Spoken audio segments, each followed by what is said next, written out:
coming. This is our 15th year, and we are so thankful for your guys' presence. My name is Kai. This is Kyle. Please give it up for Mekar Buana, a beautiful way to intro this night.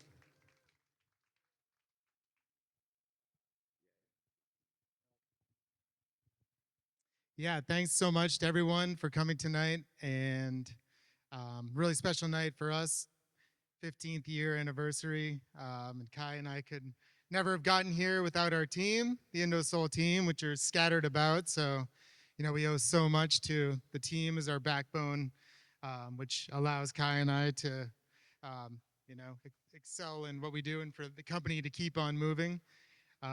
15 years is a hell of a milestone for us, and it's been a crazy journey and so challenging on so many levels. But what's been amazing is having our brand come up alongside a community like Canggu. Canggu is such a special place. We arrived here in 2008, and the brand launched in 2010, and Deus, just right up the street, was our first retailer in the world, and they're still a retailer today. And that's when Canggu was, just a rice field, as everybody knows. But what's been amazing is seeing Canggu as a community grow so quickly, and it's grown quicker than Indosole. But it's been really amazing to see how fast the community has grown, and the diversity and the special people that come through here. You really got amazing people of all different walks of life from all around the world coming through, and that's really allowed Indosole as a brand, to call Canggu home, and to allow us to spread out and to have experiences and to meet different people. So we're really proud to call Canggu our home, and also our showroom for the world. But even more importantly, this local community is a breeding ground for trendsetters in various areas like sustainability, community, and recycling of waste, which reverberates throughout the whole world. And that is really incredible. And that's some of what we're going to touch on tonight. So we're really excited to share the speakers that we have lined up for you this evening, and I hope you enjoy it. Kai, anything to add? Yeah, we got a beautiful lineup for you guys tonight. This has been well thought through with our amazing partner Bandana, who I want to thank so much. We're going to get out some thank yous in the beginning before everybody speaks. And then first of all, I want to thank Smoke for this amazing venue and for all the help of all the staff putting this together. It's been a weird couple 2 days with all the rain, and so all the help has been much appreciated. First, I also want to thank you guys for coming out because it could have rained, right? And you guys took a chance, so thank you very much for being here. We have a beautiful night ahead of us. We've got some amazing speakers, so that's who I really want to thank next. Thank you all for taking time to come and speak to us, because you all have powerful stories, you have powerful journeys, and the whole point of tonight is to share, right? Share what you've been through, share what you are thinking about for the future, and let's all evolve in a more beautiful and sustainable and organic way. That's kind of what we're trying to do tonight as we mark our 15th year, is try to breed a new beginning, and where can we go from here? And one note I want to make is that what you're sitting on right now is all river foam, and river foam is our newest sort of technology development with our beautiful partners Sungai Watch, who are also here tonight to share their story. We thank you, Sungai Watch, for for grabbing all the waste from rivers and finding something else to do with it, and we're so happy to be on that journey with you. So furthermore, I want to thank Bandana, because Bandana is really the curator. And I'm so happy that we've got to work on this together. We've put a lot of thought into this. This hopefully just be the first. We're going to try and do more of these. And as we mark our 15th year, we thought, hey, why not start now trying to do something profound, and we could not do it without you, Bandana. So thank you. And without further ado, Bandana Tewari.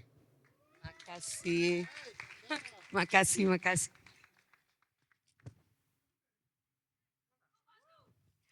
Thank you for being here. And it's going to be fun. We're going to keep it informal. And what I want to say is I love Indosole because there are very few brands that come up and help you for free when you need them. And they did a project with me which involved refugees from Afghanistan who had to escape. They escaped Afghanistan, moved to Pakistan, all mostly women and children, and they are amazing artisans. And so we got these refugee artisans to do embroidery work on Indosole soles, and we made a collection, and we launched it in Isetan in Tokyo on World Refugee Day. So I'm incredibly indebted to Indosole for the kindness, for the generosity of spirit, and to all of you for being here. I'm going to sit down for a minute. We have a lovely lineup, and I don't know if you read my curator's note on Instagram, and I'm not going to read the whole damn thing that I wrote, but what I do want to say is this is about storytelling. No matter what we do in our lives, I was going to read from here, but I'm just like, forget it.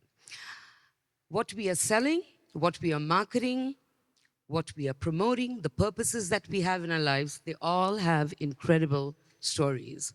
So authenticity of that story is so important at a time when we are grappling with what does technology mean and how much is it going to take over? What is authentic versus artificial? So I suppose, in my very humble opinion, as a storyteller myself and the challenges that I've met, is that we've got to be even more human than we ever were to be able to counter a machine narrative, which is taking everything from us, by the way. It's a version of a version of a version. And so it's very important to understand first-person narratives, like storytelling in the olden days, when you sat around a fire pit and your grandmothers were telling you the story, your aunties were telling you the stories. That was authentic storytelling. So we are trying to recreate that kind of an environment because each of the speakers are storytellers. They may be selling something or promoting a purpose or some cause, it doesn't matter. They are all authentic storytellers. So we will very briefly with each of them dive into what makes their stories wonderful, inspiring, uplifting. And to begin the conversation, I'm going to get one of my favorite people in Bali. And now I'm going to read a little bit from the resume because she's crazy. She's British. She was born in Kenya. She's run with the Maasai. She's really run with the Maasai. She came to Bali, and she's going to tell you the story. But she was a designer, turned out to be a retail consultant for Four Seasons and their stores all over Indonesia, Maldives, India, Malaysia, Thailand. She is a Kenyan tennis champion. She has climbed many mountains, Mount Kenya, Mount Kilimanjaro, base camp, Annapurna base camp in Nepal. And she now, oh, by the way, she's also done about 500 dives all over Indonesia. And now she has her own practice, which is called divine meddling, because she is very spiritually connected to Bali. And she and her husband, Peter Decker, whom I adore, they created the Living Light residential community in Siam, where I lived for 5 years when I first came to Bali. And I heard all her stories as if there was a fire pit. And, you know, I came brokenhearted and blah, blah. We all have those stories. And she told me these stories about, you know, Bali of those days, what was happening, and why. Louder. But I'm loud enough. Kai? Kai? Oh, it's back.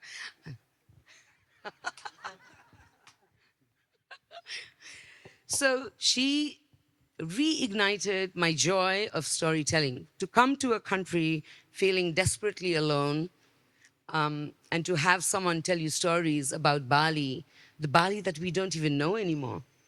It reframed my understanding not only of Bali, but of Indonesia as a country. So I'm not going to take too much time babbling about myself, and I want to invite Jane Hawkins, my very dear friend, a storyteller.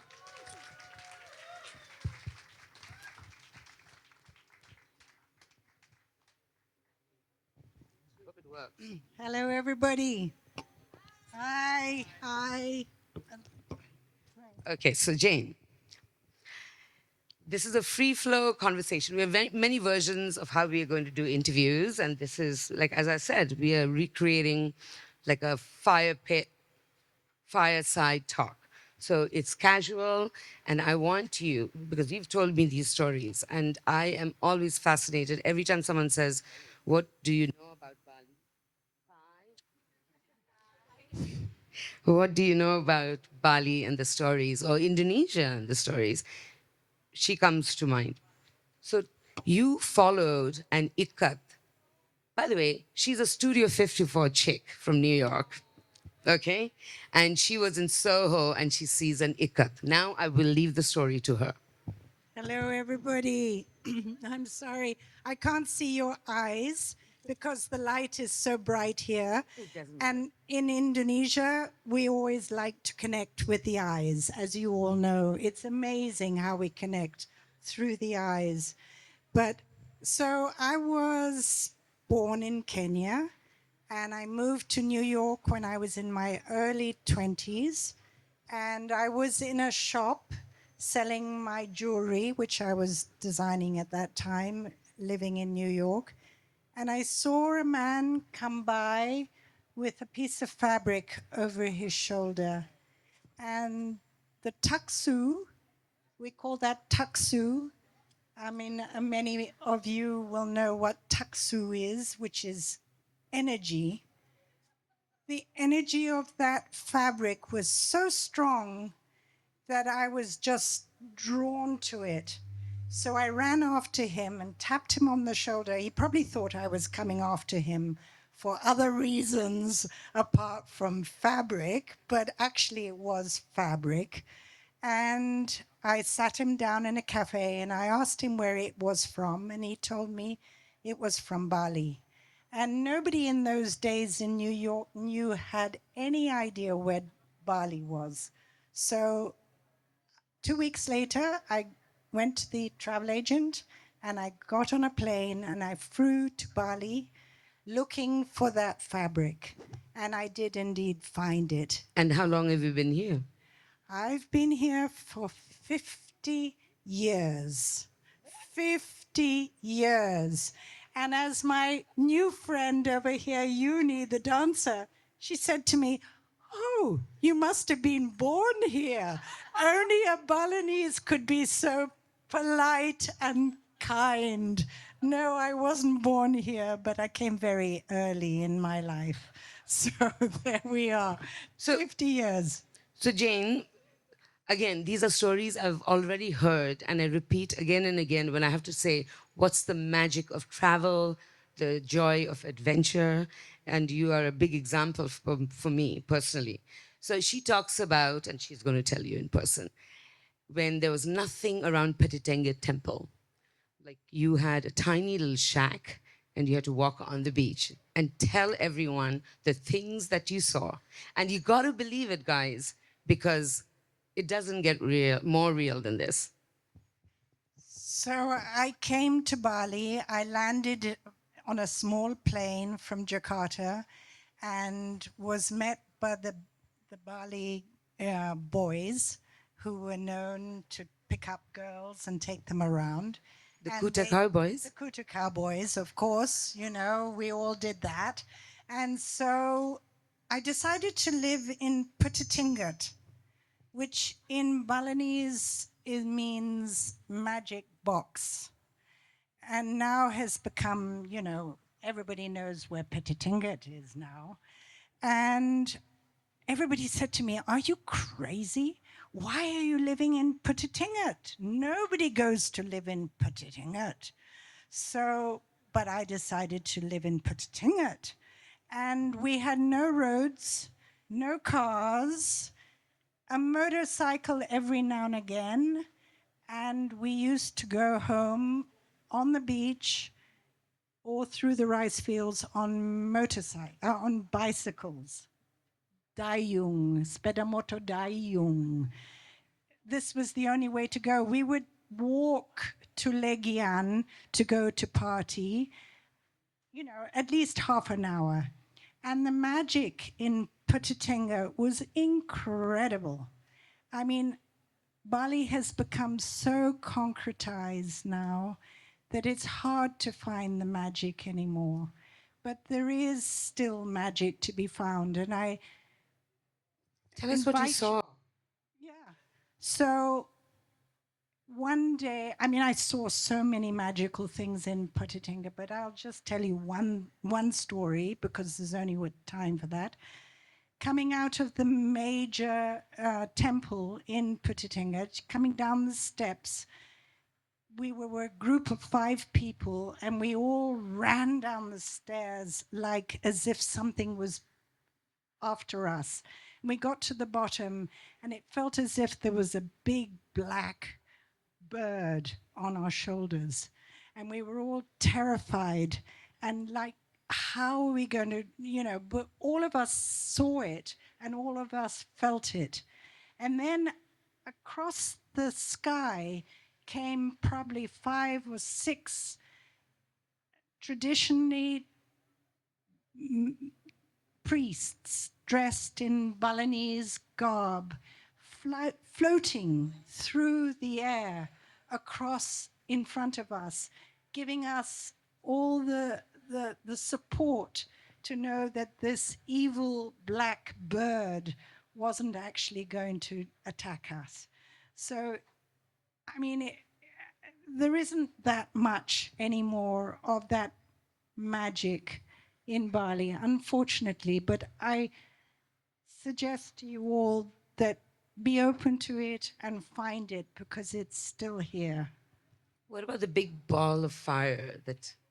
Oh, that was another night. I was coming home from a party with my girlfriend. We were walking along the beach and from Legian, and we looked up to the temple in front of Putitengat, and there was a man standing with his arms outstretched like this, and he had 2 huge balls of green, luminous light in his hands and a top hat. So I thought to myself, this must be something to do with me being British. I have to have a top hat in my life somehow. So I said to my girlfriend, just keep walking, don't look at him. And we kept walking, and we went to the priest the next day in the temple, and we said to him, what was that? And he said, oh, that's definitely people practicing black magic in order to shapeshift and become something else that you don't know what it is. And I have to say, I've seen a lot of shapeshifting in all the years I've lived here. Yeah. And is that the reason why, like, you know, I've met your beautiful, wonderful Pedanta, and you have such an amazing spiritual connection with Bali. And with after all these years, tell us about your spiritual affiliation to Bali. That is one of the biggest joys of your life. I know that for a fact. Well, I think it's always been quite difficult for me. I don't know if everybody else has that same feeling, to actually connect to Balinese on a social level because they're quite shy and they don't really feel comfortable in letting you into their lives. So the way that I've always connected with Balinese is through spirit. And I was lucky enough to meet the most amazing Padanda, the Ratu Padanda Made Gunung, who has sadly passed now, but he was really the top Padanda, the top priest in Bali, and drew so many of the Balinese through this difficult period of having to connect with tourists and live a very expensive life, which they've never had to deal with before. And it's really through spirit that I have managed to connect with Balinese and have become my social connection to them. So I encourage you all to do that because it's the best way to be friendly with the Balinese. Yeah. And on that note, Jane, my darling, thank you for your stories. And we do take away being connected through spirit, not consumerism, not selfishness. And we are the, would we say we are Tamu? We're the guests. We're the guests in this country. And I think we owe it to the people who live here in the entire country to live with respect and understand the spirit of the place. Yeah. Yeah. And it opens up so many doors to connect with the energy of Bali rather than the commercialism or the tourism or the, the difficulties. So let's just be in touch with energy. Thank you.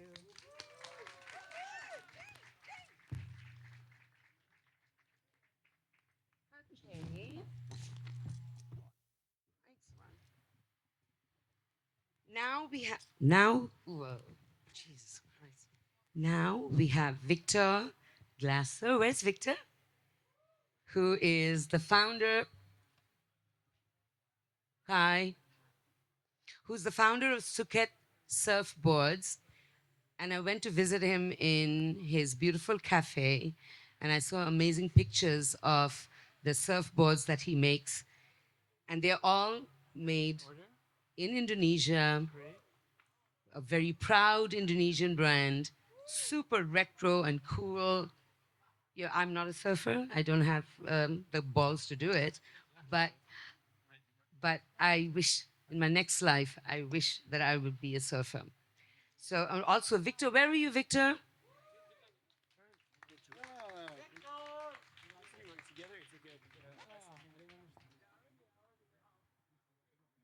Hey, Bandana.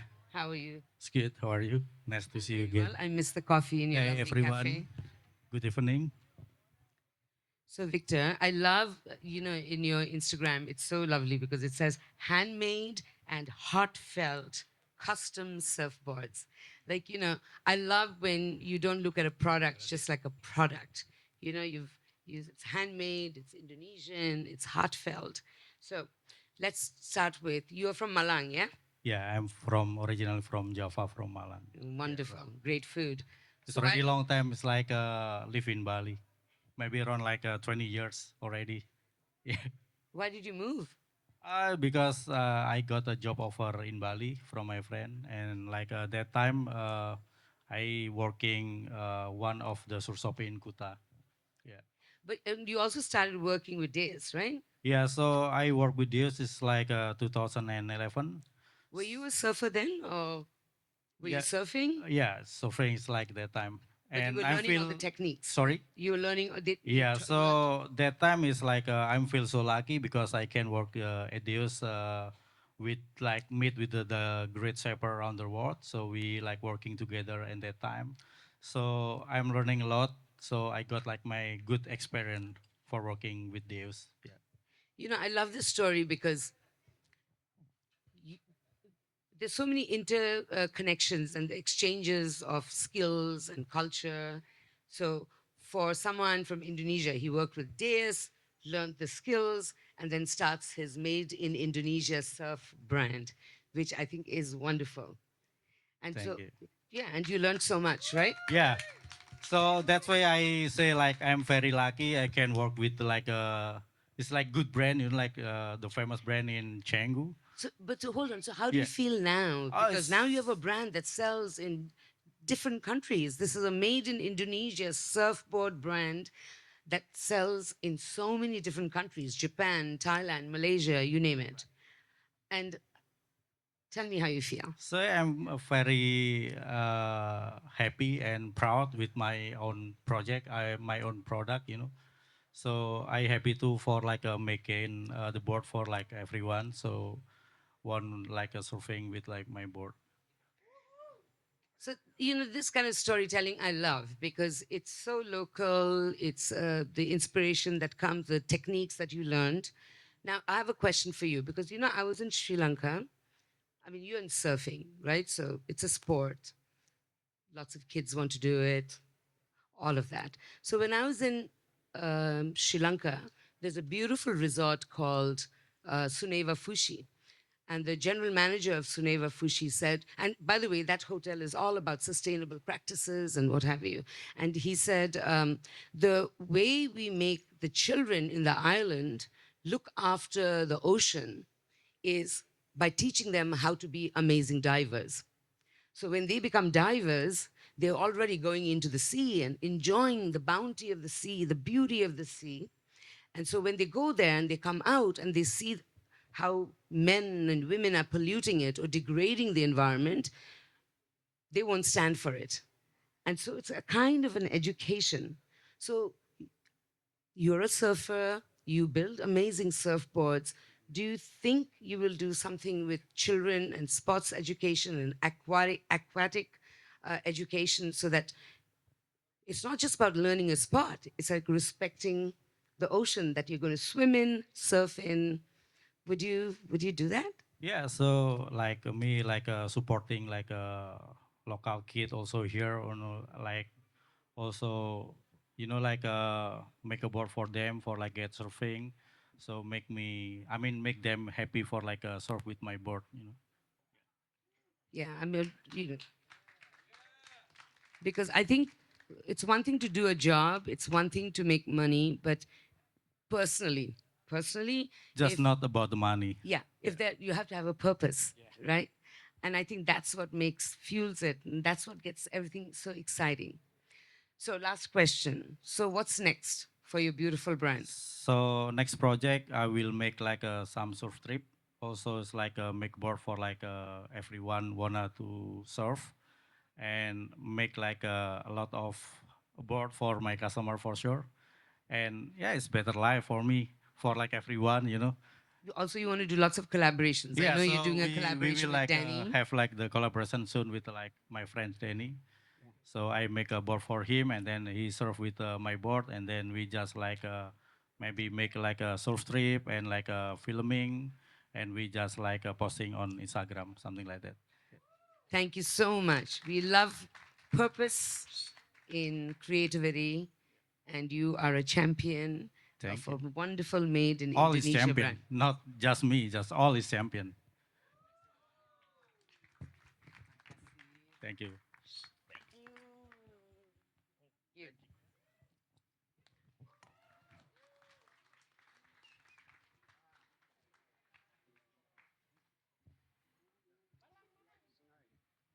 Yeah, yeah, yeah. Sungai boys, come on in. Gary and Sam, and sadly, the wonderful sister is not here. Next time, you don't answer my WhatsApp messages, I promise you. No, no, that's fine because it's too low. Okay, so I don't need to introduce the boys. They know you. Everyone knows what they do. Okay, and I'm almost like I have several questions, and I'm going to skip a first few about design and plastic repurposing and all that, and go straight to a fundamental question, which is three siblings, two brothers and a sister, born in the same house, who are all activists. What did you eat? What did your mother feed you in your childhood? Tell us about how important it is to have supportive families who put you on this journey, because kids need to be taught what it looks like to look after the environment, right? So let's just talk about your mom and dad now. I think before I say anything, I'd like to give a shout out to Kai and Kyle for this amazing event, for having us. Woo! Happy 15th. This is a huge deal. Proud of you and excited to be working together on our product together. To answer your question, our mom is here, Catherine. Yeah. I think she's responsible Big shout for, out to the mom. she's responsible for so much. You know, I think our parents, Bali, I think Bali has taught us a lot. But really, our parents, I think, showed us what respect means, whether that's to humans, to nature. They showed us how to nurture our environment, and they've really taught us to care about different things. And I think for us, it was a natural like extension. You know, we all went to university in the United States. I studied business. My sister studied finance. My brother studied film. We could have done so many other things, but we thought, how do we give back to our home island? How do we make sure that this island stays Bali and stays clean and stays beautiful? And I think our mom and our dad Bravo. are responsible for a lot of that. Bravo, Mama. Like, really, bravo. It's exemplary. It's so important. So now that you're turning plastic waste into wealth and a design resource, so I'm interested to know, and perhaps a lot of us are interested to know, that in this whole loop, who are the beneficiaries of the plastic waste collection program? I think a lot of people, look at plastic furniture, plastic to wealth projects, and they think money. And unfortunately, that's sometimes something that we think too quickly. One of our chairs, we sell them pretty expensive because of how much work goes into it. We're selling a story more than anything. And, when you look at process, even our river soles with Indosole, there's just so much effort in collection, sorting per color, sorting per type, washing, shredding, processing, polishing by hand. And that's something that we overthink about. And so really want to give it up to Indosole boys again, because Bravo. they've trusted in us from day one. They've believed in transforming the sandals that had no value into something like these that you're sitting on. And so much work has been put into this. And Kai, you believed in this from day one. It was a dream, and we've made it true. So all to Kai for dreaming about it. But similarly, we're trying to do the same thing at Sungai Design with our plastic bags that we're turning into furniture. So taking really low value products and trying to give it value. But economically, it only makes sense if you're mass producing it. Right. So the beneficiaries are, at the moment, no one. The rivers are a little bit cleaner, but not really. I just spent a few days in North Bali.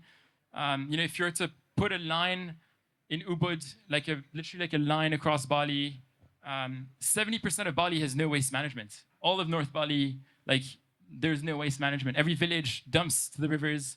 Actually, over the last few years, I've been going to North Bali mapping, and I can only say that over the last 3 years, it's been getting a lot worse. So then what's the solution? Is it education of habits? It doesn't matter who it is, like this dumping that's happening. So what's the source? Like, where do we start? Is it education in schools? I'll take this one because I focus on this a lot. We're piloting a lot of school education projects at the moment. I think over the last 5 years with Sungai Watch, we're celebrating 5 years in October. And so much of the thinking of putting a barrier, waiting for the trash to come is not the solution. Even, yesterday with the big rains, this morning with the big rains, our barriers are full and our teams are getting tired day by day. And we're realizing that we need to shift the mindset. So now more and more, every village that we work in, every station that we set up, our teams are a lot more community focused, education focused. So we're just piloting some of our first school programs, in schools, teaching the kids. We're realizing that the younger you teach, the more they get it. As the students, class 1 sampai class 6, they'll be super, super excited. You go to the SMP, udah menjadikan sombong, they don't even listen to you. SMA, it's a lost cause. So it's all about, we need to literally build an entire infrastructure across this island. The governor recently announced a surat edaran, meaning that, he wants to turn plastic pollution in Bali in 2 years. And at the moment, it's more political words on paper. There's no plan. You mean turn plastic into, sorry, what? He wants to stop plastic pollution and make Bali plastic free in the next 2 years. but there's really no plan in place, and it's really words on paper. But we can use that and try to make something good out of that. But So if you showed an economic benefit collecting plastic, of course, I'm being very simplistic because they're doing all the hard work and I'm just asking ordinary questions from like a common perspective. If there was an economic benefit to picking up the plastic and selling it, would that help? Yeah, I mean, so I think it's a lot more complicated than that. I think Gary had a really good point. We have been cleaning rivers every day for 4.5 years. We've now collected 3.5 million kilos of trash since we started Sungai Watch from rivers in Bali, rivers in East Java. Probably what we've made from selling that is peanuts. Like, we've made no money selling raw trash. What is valuable is turning that trash into products. And so I think the best way of looking at this problem is looking at the recycling plastic industry on a global level. If you look at the TAM, or the total market value of plastic recycling around the world, right now we're valued at about $50 billion around plastic recycling globally. We're growing that number by 9% every single year. So by 2035, we'll be at $130 billion. So there's a massive potential to turn plastic into product. But to do that, we need infrastructure, we need people on the ground, we need machinery, we need technology, we need innovation, we need product, scientists, engineers. So why wouldn't it mimic the mining industry? Because plastic collection is also somewhat of a modern mining phenomenon, right? It's Kai's So favorite sentence, modern day mining. modern day mining. he invented it. Like if Modern day mining man. That's the coined by Kai. no, he didn't. I Googled this. It's all over the place. You should check out his book, Modern Day Mining, coming in 2026. So if you look at it, I mean, I find myself sounding so naive, but would it mirror modern mining practices that has all the systems in place? Would that happen with plastic? I think absolutely. I think when you look at mining as an industry, we're using more resources. We're mining things out of the ground so much, and everything we're mining is a finite resource. And so eventually, why don't we look in waste? And I think that's what we're trying to do with Sungai Design. Right now, we're collecting river plastics, turning it into furniture and turning it into other products. But eventually, when hopefully our rivers are clean, we can go into landfills. We can go into household collection and turn all of that into products. And I think definitely, hopefully, turning plastic and the entire recycling concept is a solution to mining. You know, these products are actually very valuable if you know how to turn it into something. And so mining is only getting bigger. You know, we've seen the photos and images of Papua being mined. Unfortunately, you know, this is incredibly valuable. Let's pick this apart and actually turn it into, like, separate all the metals. And I think, you know, this is a massive industry if you know how to do it. You just have to take the time. And it's not sexy to take trash and take it apart and turn it into something that's valuable. But I think if you get it right, then I think there's massive upscale and potential. Well, thank God you're still young, so keep running with this. Keep running. Last question, very quick one. What do you bring to the table that he doesn't, and what does he bring to the table that you don't? Maybe I should be asking your mama about this, but come on. I mean, it's a difficult one. I think Sam and I, first year, we always struggled around, you know, what do we do?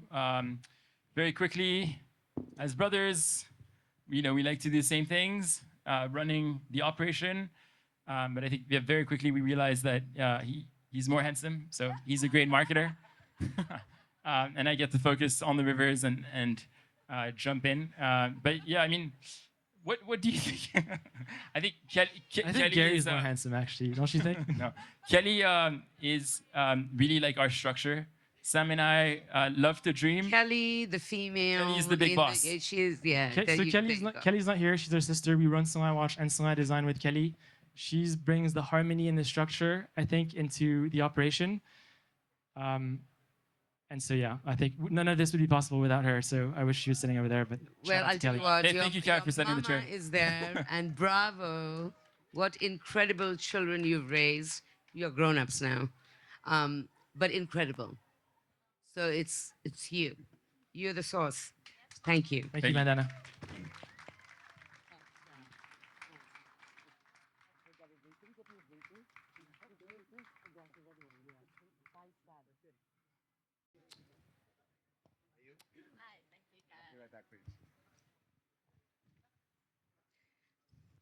Check. So we start with these three.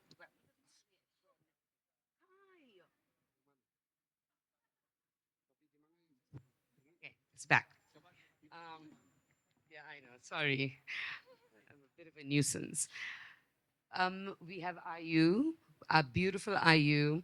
Her real name is Nikomang Ayu Anantaputri, but fondly called Ayu, is a Balinese woman who has made dance her way of life, a space for empowerment of women, and a path of spiritual connection.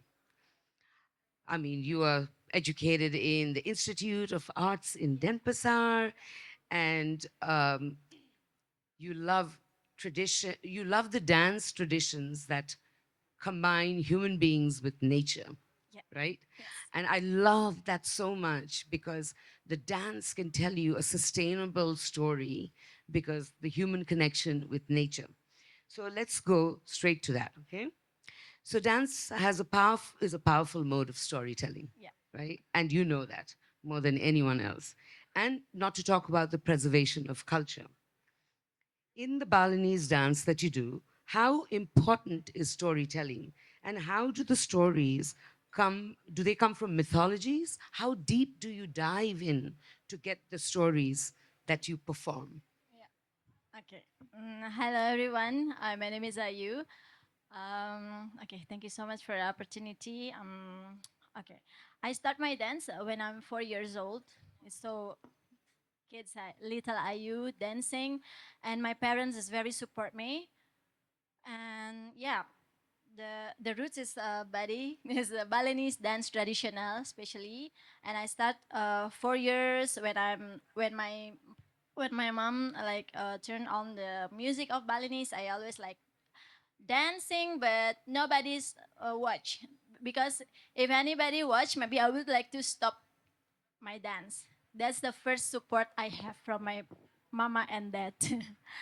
Yeah, and after 2011, I get Bachelor of Art in Indonesian Institute of the Art, and I learned a lot of things about this cultures and also tradition. And I grow in the small village in Negara, is a Malaya. Have a little village name is Warnasari. Have it strong cultures also, and we always dancing also at the temple, and we are connecting with people with tradition. Also, we meet everything's in the temple.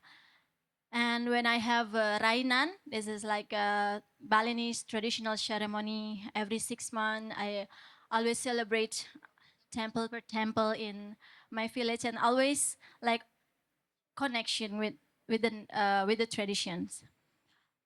I just imagine when I growing as a Balinese, when my mom's pregnancy, my mom is also celebrate the 7 months pregnancy with my gadong-gadongan. Nature's also always talk with me, I think, from water, from the eaters, from the praying, from the leaves when Well, like we were just talking about that. You said Yeah. when you're doing the dance, yeah. you have to say it because the dance of your body Yeah. is mimicking nature. Yeah. So I want you to talk about Yeah, that. because when I'm dance, I imagines my body. It's not body anymore. I imagines my body is like the big trees, like Balinese sacred tree in the good place in Bali is like very majesty. My feet, I imagine as my roots is very strong to keep my trunk. This is a trunk to keep it beautiful. And after my hands, expression, face, everything is the flowers. Is the flowers, is the leaf. When the leaf have a rain, when the leaf have a wind, it's always like trembling. Maybe you can try. Yeah, we have names jari ring in Balinese. We always doing this when we dance, and we always doing ukal like this. Yeah, and every single pola in our dancing, I think, inspiration from natures. That's why my mom is always also say, please keep a nature good because nature is your mom. The real mom is nature's. Because when you have ceremony, 3 month ceremony, you the first time you touch the ground, and I like what the crossing with the amazing a coin Balinese. Like what is like sweet? Yeah, I sweet you with offerings. I sweet you with the money of the coin of the Balinese, and also praying. And now you step the motherland for the first time with ceremony, and now you already have connection. My mom say always like that. So I'm very curious to know, like, because you teach dance, eh? Yeah. So when you're teaching dance to children, thank you. Sir. So when you're teaching dancing to children, and you are talking about the philosophy of the dance, which is so rooted to nature, Yeah. do you see the shift because you're dancing because you're thinking about the roots and the leaves and Mother Nature, your Pachamama. So, do you think it makes a difference to the children's way of life in how they will respect the environment in the future? Yeah. I think it's like give a children or the next generation is like more stronger than the roots, more stronger with the tradition. If you are already stronger, if you are already good, you can keep your own like like own identity, your own self. You can more stronger, you're more confident because you trust every single um, some in the world. It's with you. It's like that. Yeah, the either the water, yeah, everything is I like mean, support you. this is what I love. Are you are so brilliant. Please go and see her videos online. She is magnificent in the way she communicates without words, and it is about nature. It's spiritual. It's the interconnectedness. So thank you so much Thank for you this. so much for opportunities for sharing. And now we move to Fuad, Hello. whom I love, who I just recently met and be connected on such a beautiful level, Yeah, right? I agree. And you know, you have to know about Fuad because he's got a twin brother. They look exactly the same. They started a wonderful brand together called Due Hatue, which in Dayak language means two boys because they're twins. And they were legendary cult tattoo artists in Denpasar. They're from Borneo. They were born in Borneo and cult following. And they did that for many years. And then they decided enough because they wanted to pursue other creative endeavors, which now goes into jewelry, clothes, architecture, furniture. And it's deep in their research. And, you know, he used the word, he said, we are all about future ancient, which I thought was fascinating because, you know, anyway, I'm not going to say much, but you tell us, what do you mean by future ancient? Okay, so hello everybody. Hopefully you guys okay. Oh, so future I will call is like ancient futuristic Indonesian tribalism. It's like I bring the elements from Borneo that I learned from tattoo. It's like the Dayak from Dayak Iban. And then what is the ancient future? Future is nature. Uh, yeah, ancient is the ideology. It's like back then, like we don't need money back then. We just like we use our gift to like a barter. Like you can do this, I can do this. We get barter, we help each other. That's it. That's the ideology of ancient that I feel. And future, it's like nature. So we build like together into the nature back on ourselves. It's like that. And you know, we did meet for coffee just to understand each other. And, he and his brother, I'm sure, both very deep in their research. You're taking symbolism from ancient Indonesian cultures, and they deep dive, and the intricacy with which they will make even a finger ring or a bracelet. It's packed with symbolism. Yeah. And so I asked, is like, what's that world, that the imagination that you have? And he said that you said this. So now you have to talk. You said that the world is so distorted that we have to imagine a different world Yeah. to be able to thrive. Exactly. So it's in my mind. It's like now we are in the like dark age. It's like people hating, like people jealously. It's like why? Actually, we just being ourselves, but those things like we have to support each other to like become like better world. Because now it's like we're gonna start the war. It's like like crazy. People like use their motorbike on the trottoir with load bike. Who love that? Nobody love it. That's like we need to change our mind. It's like going to the golden age that I call. And then like I start this like Due Hatwe. It's not a brand. It's a transmitter. It's like from the God transmit into me. Then I like use my gift that like I like mastering into the form. That's the I call feeling of the ancient futuristic Indonesian tribalism. You just gave all of us goosebumps, because if you don't believe in that world may exist in our imagination, we've got three wars going on right now. How do we survive without this level of imagination? So for that, I thank you very, very much, Fuad. Yeah. You're My amazing. pleasure. Thank you so much. You're amazing. Thank you. Thank you. And now we come to my dear friend, Deepika. Deepika Mehta has a very incredible journey with yoga. I'm not going to talk too much about it. She's been a yoga teacher. She's been teaching for 25 years. Her journey began in the most unexpected way. And her story is what I call, I don't know if you know about, do you know about Joseph Campbell? He's one of my heroes. He's a mythologist. He's not alive anymore.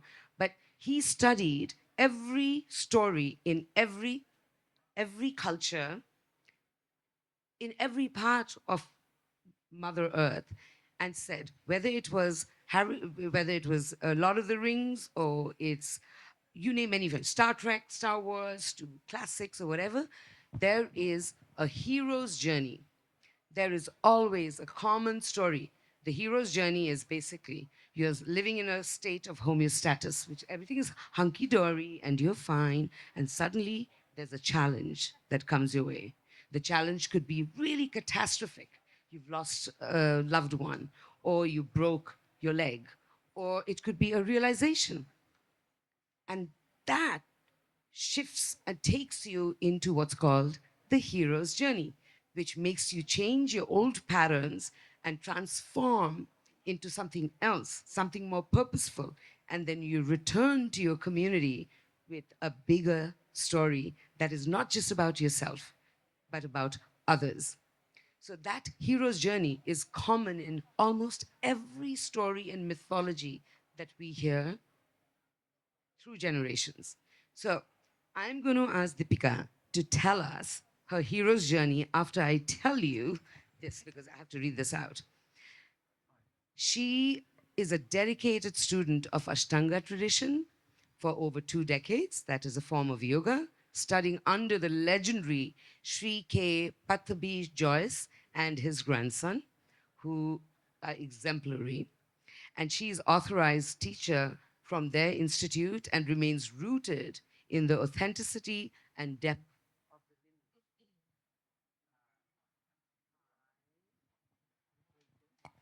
Okay, fine.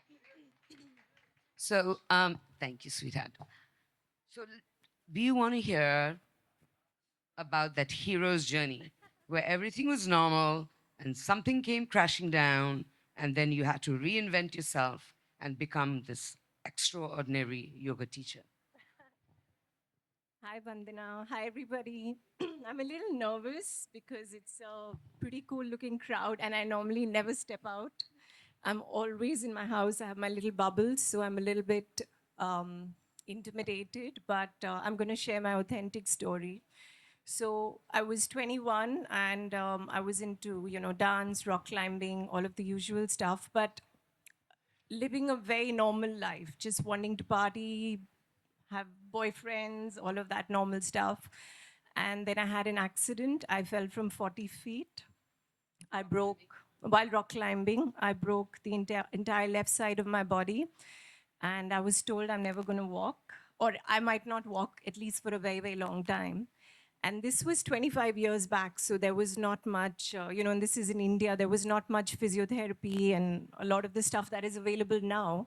So pretty much 2 years I was on a wheelchair, and 6 months I was like on a bedridden. And I always had this dream. I actually, in a very subconscious way, my dream was to be a dancer, actually, like her. Like Ayuna, I was really relating to a lot of the stuff she was saying. And so, when you're 21 and then there's no hope, I really went into a very dark space, very, very depressed. And, again, I was relating to you as well, because sometimes we think darkness is bad, but actually darkness is what can push us to the light. Because if you don't go through darkness, you're going to just stay where you are for the rest of your life. So when you go through a very, very, very dark time, and actually I've had recurring phases of that, when you go through a very hard time in your life, actually, it's the impetus that you need to push you to the next level, if you see it like that. So, I feel like sometimes don't resist darkness, because maybe it's the universe churning you up for the next thing. So that was me, 2 years, not being able to walk, pretty much on a bed, having all my hopes, dreams, everything shattered, and very, very lonely and kind of depressed and isolated. And then I found this book called Autobiography of a Yogi, and it was written by Paramahansa Yogananda. And I read this book, and it talked about miracles, and it talked about the power of the mind and how the mind over matter. And at that time, there was no internet, there was nothing else, there was no reels, there was no motivational talks, no TED Talks, nothing. So you had to be your own motivator. And so I read this book, and I was like, that thought really struck a chord in me. I was like, and also I guess I was a bit of a rebel. So when somebody had told me, you can't do this, like you're not going to walk, it was like, this is what I want to do. I want to be a mover. And so I read this book, and it just sparked something in me. And then for the next, I don't know, maybe 2 years, I just went on a quest of healing myself. And now, through first the mind, through what I do believe is the essence of yoga, which is that the mind, how you perceive everything is what your reality can become. And so that deep stuff that he talked about in the book, it was, right now it sounds like a story, but that was my life. I just stayed in that. I stayed in that bubble. And I was like, I am determined to get okay. And cut to 2 years after, I remember there's a pilgrimage in India. It's Tirupati, and I was with my family. I was still walking with a crutch. And I remember I walked up in 45 minutes. And even today, if I go, it would take me at least 2.5, 3 hours to walk. So it was like something I can't, and again, I also relate to what Jane Hawkins was talking about, the spirit, because I felt like the spirit possessed me. For the next few years, I was possessed. I had so many mystical experiences. Again, in retrospect, they sound so crazy, and sometimes I myself don't believe them, but I had these crazy mystical experiences that just reinforced that I was on the right path. And then eventually I found my teacher, and, So do you think, so you're saying, the power of the mind is, the mind is so powerful that we can program it to work for us or against us. Yeah. Right? And so, to that point, you're a yoga teacher, and we're in Bali, and yoga is so sexualized. Sorry for saying this. Yoga is so much about fitness of the body. It's a sport now. When if you read the Yoga Sutras, Patanjali's Yoga Sutras, the first line is what? Deepika? Yoga Chittavriti Nirodha, it's the stopping of the fluctuations of the mind. It's So the stillness of the mind. That's the main purpose. So do you see that being a little problematic today? I do see that the asana practice, the physical practice can become the one that most people perceive of as yoga. But then again, like I was relating very much to what Ayuna was saying, and that's how I feel when I'm doing my yoga practice. It's like the microcosm of the macrocosm. And when when you're moving, you're very in a state of flow. So of course people come in, and I think the hook is okay. The hook is, because people look at pictures on Instagram, they're like, I want to be able to do that yoga asana, I want to do a handstand, I want to do back bend. Maybe I'll get more followers if I'm doing a good yoga pose. And that's fine. I feel like that's the game to get people into the hook. But if they practice the right method, with the right teacher, the method will take them to stillness. That's why the Ashtanga method, that's 8 limbs of yoga, it's Yama, Niyama, Asana. So Asana is the 3rd limb, which is the body. Then it's Pratyahar, Yama, Niyama, Asana, Pranayam, breathing, Pratyahar, Dhyan, Dharana, Dhyan, Samadhi. So those parts of getting so embodied, where you're moving in a complete connection to your body, will eventually lead you to stillness. So I have seen people who come to my classes, and they were probably amazing dancers, ballerinas, or, a bit burnt out. Lots of different kinds of people come. But, the way that the method of the style that I teach, Ashtanga, it's like there's a state of flow, but I've always noticed no matter what they come with, eventually I start seeing, maybe in a week or 2 weeks or a while, I start seeing that they go into that deep stillness at the end of the practice. So no matter what the hook is, I do feel something changes. There is a certain transformation that happens. I have to say, like, just watching you talk, you went through pain and you came out strong. You healed yourself, and now somehow you're healing others, right? I mean, in a non-invasive way. Do you see your practice becoming more of that? I think what I got from that experience was the gift of empathy, because I don't believe that I'm healing anybody. I believe that everybody has the power to, what I believe is everybody has the power to heal themselves. So what I am doing is creating a space for people to connect to themselves. And when they can connect to themselves in a deep feeling way, not just in a kind of identification, this is my name, this is who I am, whatever, spirit. When they can connect with the spirit, then they are being able to heal themselves.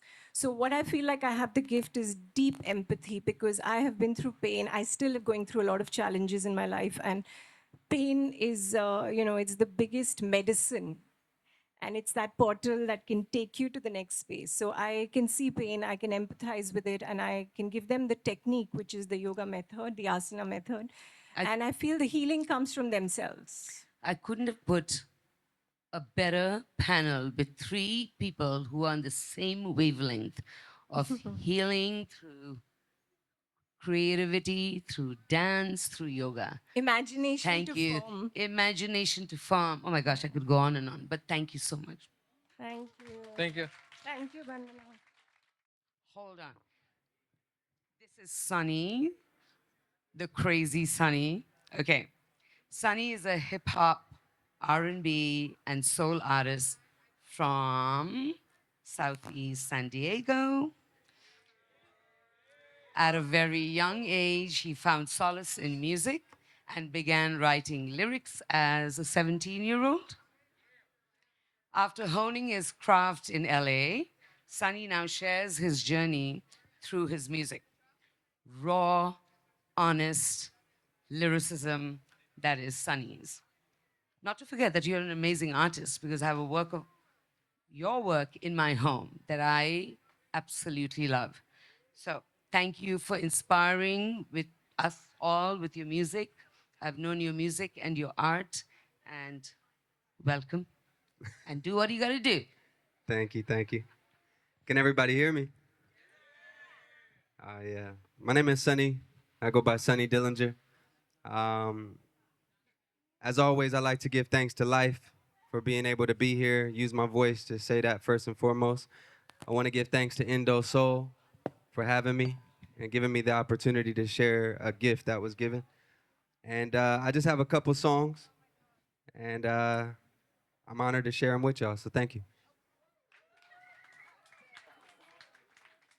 That's a simple question. It is a simple question, but it ain't a simple Sure, answer. sure. I've been through a lot, you know. You never see me. Okay, I turn the music back up a little bit more. And when That's good. everything starts to weigh on Yeah. me, you breathe life back into me. That's why I love you. It's hard to find someone to love. I know she's seen the worst of men, but never given up. She told me when she met me that she knew that I'm the one. And even though I'm broken pieces, she could fix me up. I told her it's not easy where I'm from. I got commitment issues and it's hard for me to trust. I told her where I'm from, the money is the thing we love. Said if I had enough of it, maybe I could show for where she would come for me in ways and say that I'm enough. Subtle kisses on my cheeks, they got me tearing up. All my emotions from my past, I feel them coming up. She said that it's okay. I told her not today. I turned my back, I wiped my tears, I checked my Instagram. She looked me in my eyes and grabbed my phone and held my hand. Said sometimes the boy don't always have to be the man. I hope you understand I'm here for you, I'm gifting you a woman's love. Yeah. It gotta be something for me to write this, queen. I never knew a love like a woman's love. Gotta be something for me to write this, queen. I never knew a love like. It's hard to find someone to love. I know she's seen the worst of men, but never given up. She told me when she met me that she knew that I'm the one. And even though I'm broken pieces, she could fix me up.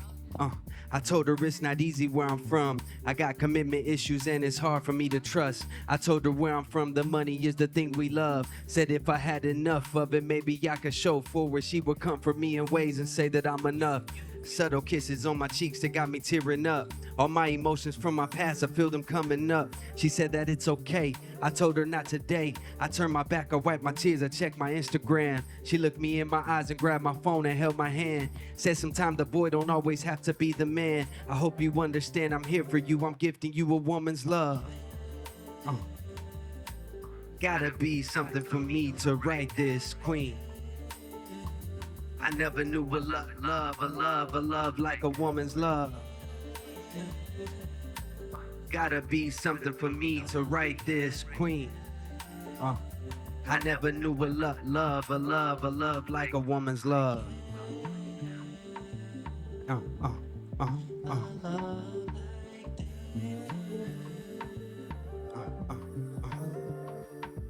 I had to write this song and give my thanks because of you.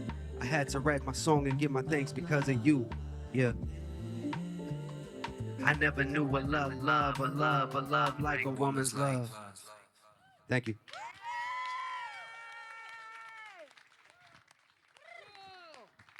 All of a sudden the air has a different feeling. You know what I'm saying? Thank you. Being in the room where your music is feeling the air, the room has a different feeling now. You know what I'm saying? So it's just, but it comes from like, I believe, from like the place that the music is stemming from. You know, the core, like that truth that you're trying to get out or that needs to come out. Like that's the birthing place of that, the birthing pool of that, and it can be felt is what I'm feeling. You know what I'm saying? So I'm looking forward to being in the room and feeling that. Bandana, you was talking about storytelling. I want to take this time to share my story and where I come from. Look, when I was 26, I dropped my first acid tab with a shorty named Beth, wish I could run it back. I learned a lot about myself when I was young and bad. I used to write some songs and all my songs sounded sad, but I'm glad things are different now that I done got some cash. They used to turn their back on me, now they shake that ass. I watch it like an hourglass till the time pass. I find it funny, but I never laugh. I'm trying to make it last. Love, when we When I'm riding down the Ave, smoking on some hash. It's nothing like them good days, now it's in the passport. Fast forward, I'm like Jizza with the liquid swords. 44, They love me out in Indonesia. I left the States with no hesitation. Bye, Felicia. Miss Mona Lisa wanna see me, but she need the visa. Vegan mozzarella cheeses on Italian pizza. Love, love, love. Back in the days when I was young, I'm not a kid anymore. But some days I steady wish I was. Back in the days when I was young, I'm not a kid anymore. But some days I steady wish I was. Back in the days when I was young, I'm not a kid anymore. But some days I steady wish I was a kid again.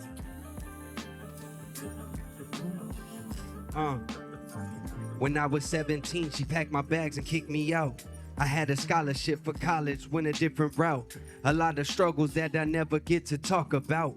My cousin Sandy beefing with my sister, wonder what that's all about. I wanna send a shout outs to my older brother. Because of you, I took my music to another level. I told my little cousin, make sure you stay out of trouble. I know you in the game, trying to get that triple double. Bro, I love you, wanna see you bubble in a different hustle. Hate to see my people struggle, but it builds the muscle. That's just me being optimistic, but it's still a fuck you to the system. A middle finger to my opposition. And my tuition is to write my rhymes and composition. And when it's finished, send it to my mom so she can listen. Reminiscing on my grandma cooking in the kitchen. Collard greens, mac and cheese, and some fried chicken. Love, love, love. Back in the days when I was young, I'm not a kid anymore. But some days I steady wish I was a kid again. Back in the days when I was young, I'm not a kid anymore. But some days I steady wish I was. Back in the days when I was young, I'm not a kid anymore. But some days I steady wish I was a kid again.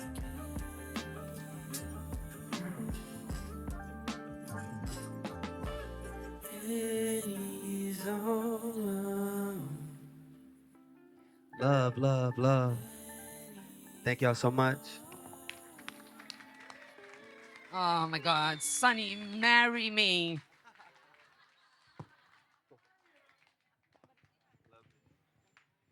Thank you guys. You're amazing.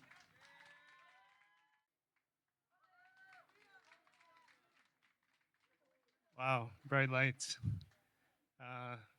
Thank you, Bandana. Thank you, Kai, for calling me in for this. I wasn't so clear on the format, so I actually prepared something. I'm going to have to read off my phone, but I can assure you the words are from the heart. So let me just get myself set up here.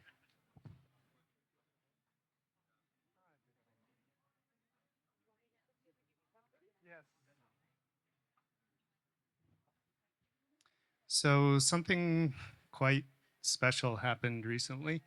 The hard work and dedication of our team of young Indonesian agriculturalists was rewarded with an invitation to go to Stockholm, Sweden, which is where I was 13 days ago, presenting this speech to the jury of the Food Planet Prize. Was quite unexpected. We were one of 6 finalists out of a field of about 1,000 applicants worldwide. Yeah, thank you. Yeah. I'm not a guy that generally tells stories, especially about myself, so just bear with me. Thank you. What I'd like to do is just share the speech that I gave to the jury 13 days ago, and it goes a little something like this. So I've just returned from my hometown of Calgary, Canada, where I was visiting my mom. She's a 92-year-old environmentalist. Her dad, my grandpa, was a first-generation modern farmer who sprayed DDT on his crops. Around the time I was born, Mom gave him a copy of Rachel Carson's Silent Spring, but she says he never read it. And about 4 years later, still in his 60s, he died of bone cancer. His death was a consequence of an emerging disconnect between our species and the living world, an accelerating imbalance.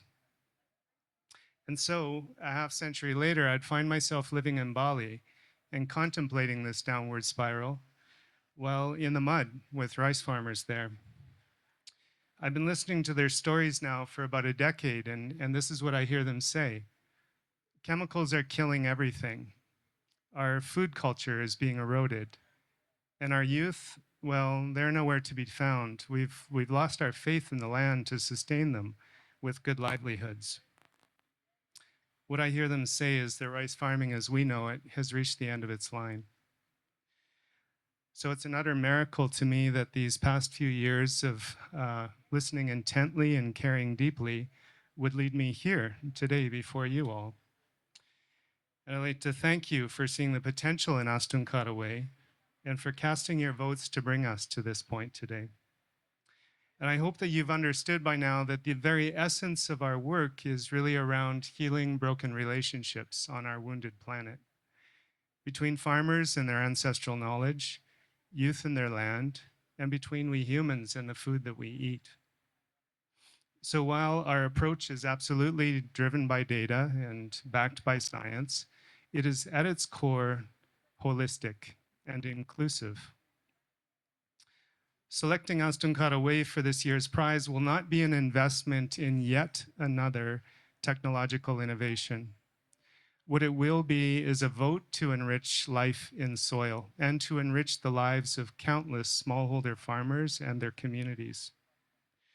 Astunkarawe represents a sort of homecoming for humanity, a return to symbiotic relationships with the ecosystems that sustain us, a time to acknowledge that there is no greater technology on the planet than nature herself, and a time to embrace her potential to bring us back to a place of balance. So that was my speech. That's what I said. Thank you. Unfortunately, we did not win the $2 million prize. Yeah, Astunkara. So I guess I'll tell you a little bit of the story that brought me to that point of actually being able to make that speech in such an illustrious place to people like that. The most recent chapter of my life has involved the discovery of my life's purpose and my calling. The catalyst came in the strange form of a TED Talk called My Green School Dream by John Hardy. Anybody seen it? Yeah? A few green schoolers out there. I watched it past midnight on a dark, cold, rainy night in Vancouver, Canada, back in November 2010. It was an impossibly beautiful vision of a school made entirely of bamboo, soaked in sunshine, and the smiles of Balinese children playing and learning alongside international kids. I signed our kids up while my wife was sleeping next to me, and I asked her and the kids in the morning if we could move to Bali. Fortunately, they said yes, and we arrived in Bali about 7 months later. Day one at Green School, however, wasn't a realization of a dream for me. It was a hard hit of disillusionment, gotta be honest. The disconnect I witnessed on arrival between international and local, it really was jarring, and it left me wondering what I'd done if I'd made a disastrous decision moving our family to the other side of the world to an unrealized Green School dream. But the decision was already made, and there we were. So against the odds, with no plans or resources to speak of, I initiated a project to bridge the local and international communities. It was a labor of love, and we called it Cool Cool Connection. Balinese kids flooded onto campus after school and got active in learning and innovating for sustainability. I was meant to be working as the head of admissions at the time at Green School, but before long, all of my time, energy, and passion was channeled into Cool Cool Connection. Fortunately, John Hardy liked it, and pretty soon I found myself leading a team of young Indonesian professionals as idealistic and in love with our mission as me. After a few years of enjoying the success of Cool Cool Connection, I realized that the traffic on the bridge that we'd created was all one way. Balinese kids were coming to Green School in great numbers, but why weren't international people more intrigued about the models for sustainability that were living all around us, especially in the rice paddies? So I started connecting international Green School parents with local rice farmers. We initiated the rice cycle course, and once a week, we'd get into the mud with rice farmers for a couple of hours to see Bali through their eyes. Then we'd spend an hour sitting with them, learning about their reality and their challenges. This connection with Balinese farmers on their ancestral land moved me to my core, and it was this calling that came to me as clear as a bell. Then the pandemic came, and my youngest son graduated from green school, a good friend of Bandana's, and our Coco Connection team, including me, were all out of work. I couldn't just walk away from the connections we'd established with the farming community, so I invited half of our team to keep doing the work with me. And so Astun Karaway was born. I think we have some Balinese people in the house. Astun Kara means hope. It's a Balinese prayer, and it expresses hope in such a beautiful way, like God willing or inshallah. So that's what we do. We're cultivators of hope. Our work involves the creation of scalable models for regenerative travel and regenerative farming. We connect humans with nature and get them closer to the source of their food. We've charted Bali's first coast-to-coast pilgrimage trail on the theme of regeneration, and we work with a growing number of rice farmers to support their transition to farming in harmony with nature. We've got hundreds on board now, but in the coming years, we need hundreds of thousands to join us. Our goals are audacious, but something in my heart of hearts tells me that we're going to hit them. In fact, we have to, don't we? Everyone has unique strengths, of course, and I'm sure I must have some of those strengths too, but what has always been most evident to me on my hero's journey is my weaknesses. For much of my life, I've beat myself up for being too meek, too introverted, too sensitive, too emotional. But it's funny, if I reflect on what has enabled me to bring these dreams to fruition, to engage with people as a leader in this Bali chapter of my life, it has had nothing to do with charisma, a keen intellect, or a highly developed expertise. To be honest, I have none of those attributes, or at least little to none.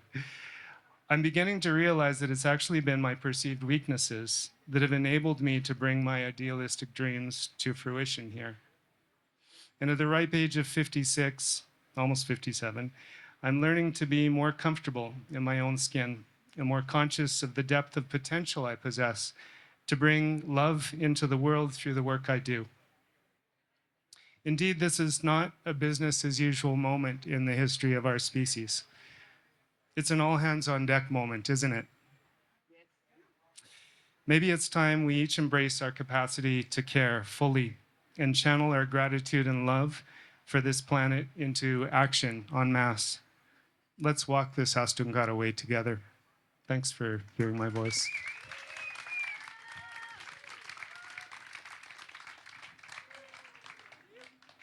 Thank you, Bandana. It's a beautiful, beautiful story. But can I ask you one question before you leave? Because, you know, he does this coast to coast. It's called the coast to coast pilgrimage. Literally, you're going from one coast of Bali to the other coast of Bali.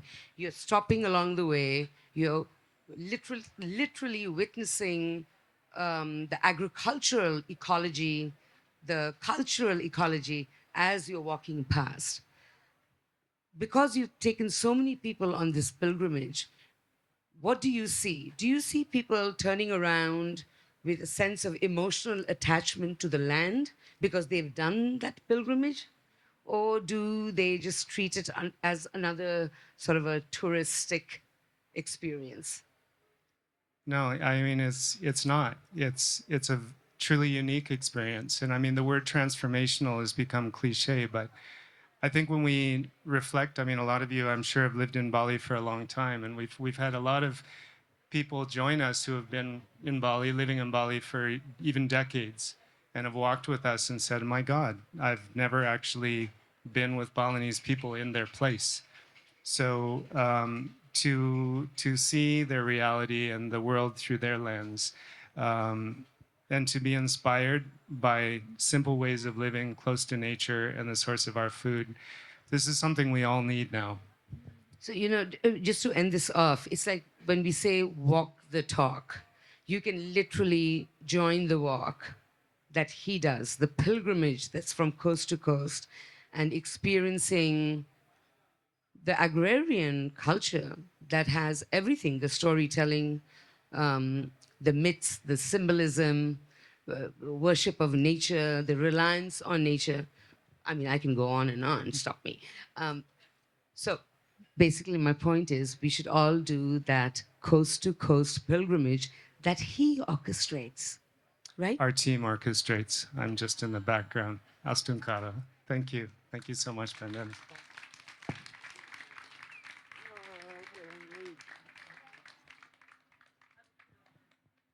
So now we have a very interesting topic, and we have a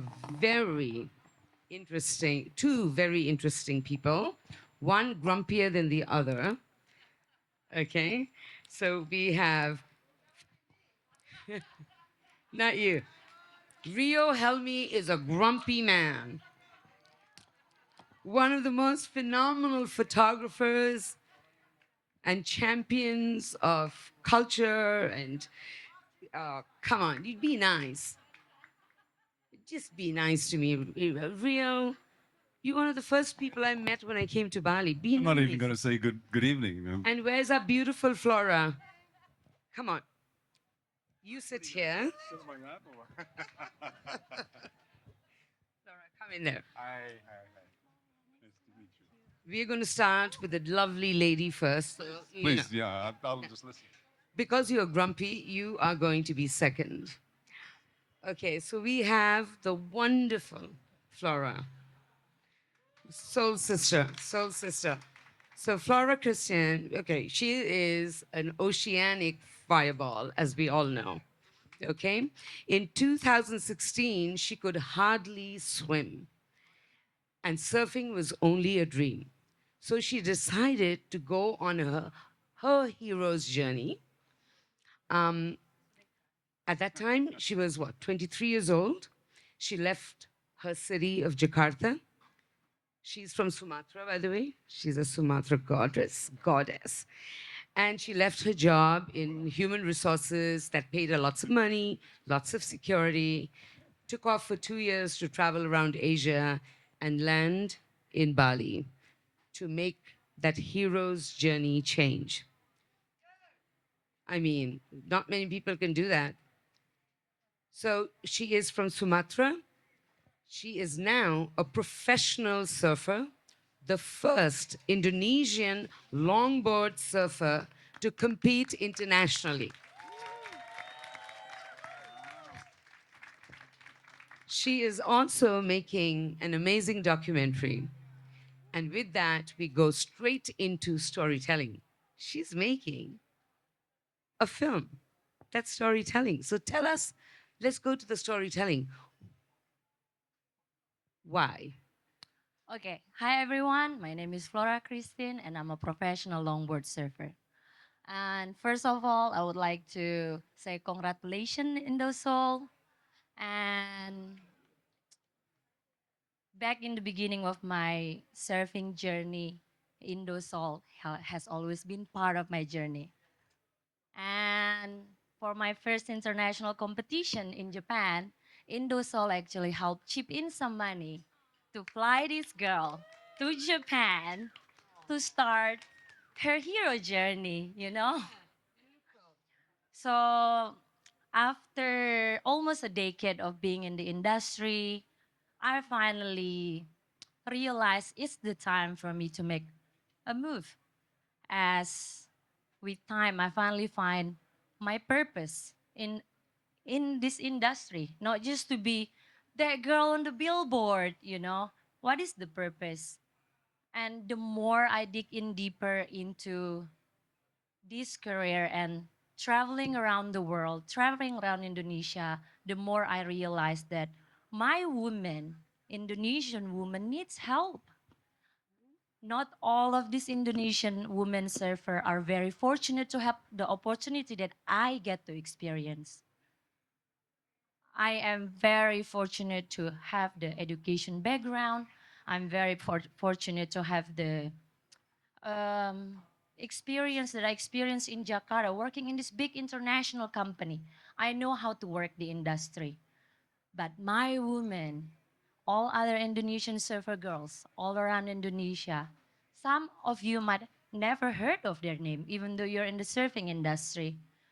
So yeah, that's my purpose. So, at the moment, I'm working on a script with my sponsor Roxy to capture them. I'll be traveling into their village. I'll be serving with them in their lineups and show the world that my woman exists. These girls, they need our help. They need our supports. And hopefully they can continue my legacy and keep paid forward, because that's how I make my way in this industry, because all the supports from everyone that I met throughout this journey. Amazing. Amazing. So it makes me think about, like, we all come from cultures where women had to prove themselves much more than the men. I come from that community too.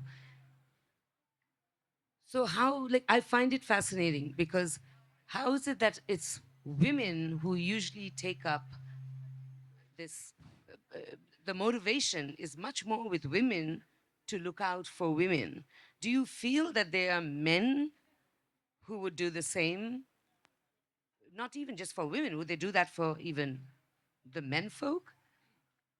I really think the times is changing. Like back when I started, I only knew a few people in Canggu, and one of them is Adi. Thank you for coming. He has always been my biggest support since the beginning of my career. And Deva, who is filming right now, I used to know him since he was a little grum, and now he's making a career out of a camera. And well done. I What a concept.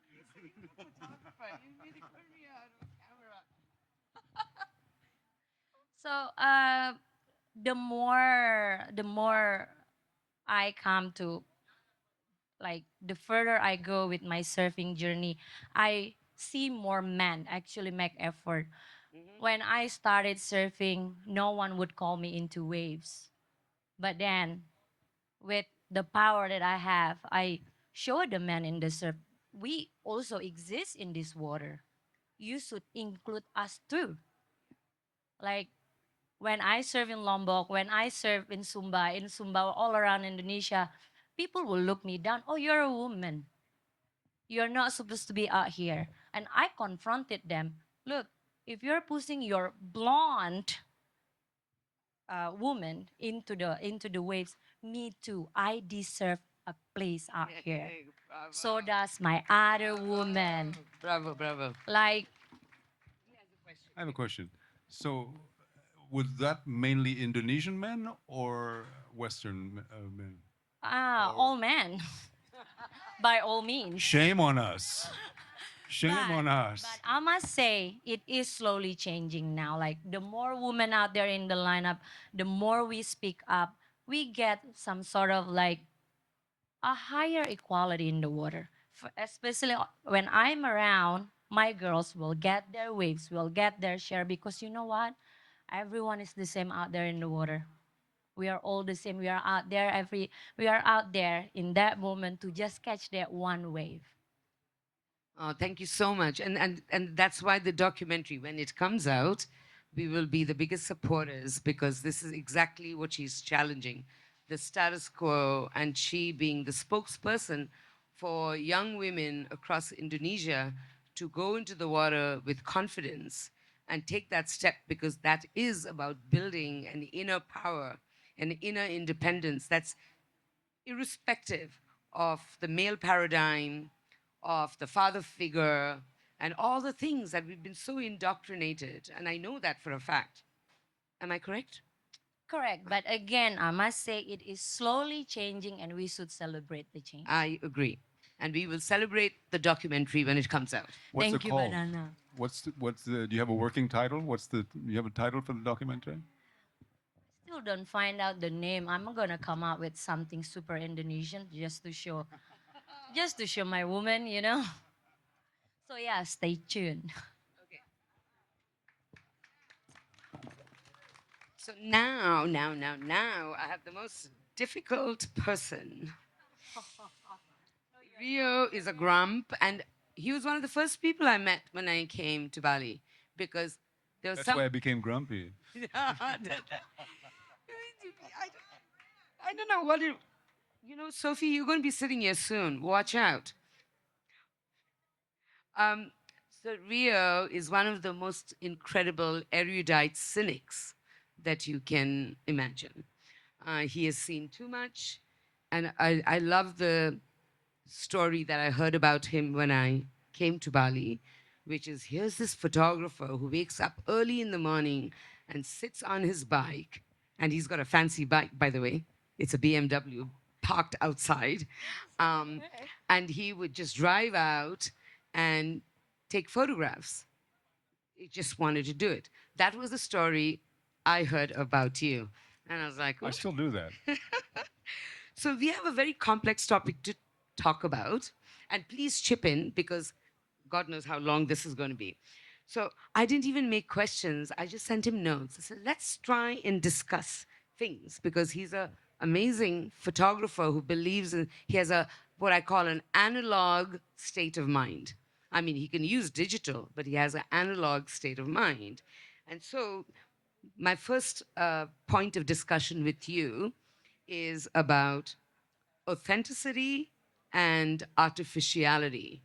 Like, where do we draw the line when it comes to photographs, especially in this age? Authenticity versus artificiality.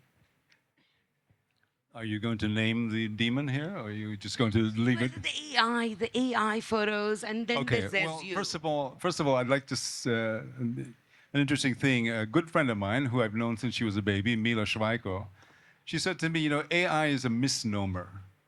It's actually a large language method. So what it is, it's not intelligence.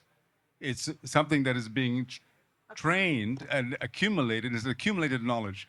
And I think this is something which, in response to your question, I think that it's quite evident to most seasoned photographers, especially those who have worked in analog like I have. I mean, well, I have to admit, I have about a 50-year career behind me, 45, 48 years. And I worked in analog exclusively, and I swore I would never touch digital until I couldn't avoid it. And I don't know if I ever told you the story.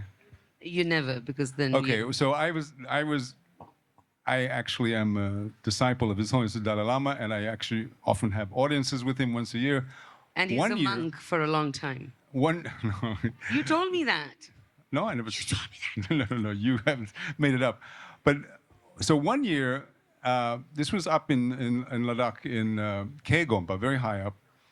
I went to see him, and I came in, and he said, I brought something from Dharamsala for you. And I thought, okay, you know. And he tells his assistant, he brings out this box, and it's a little Fuji digital camera.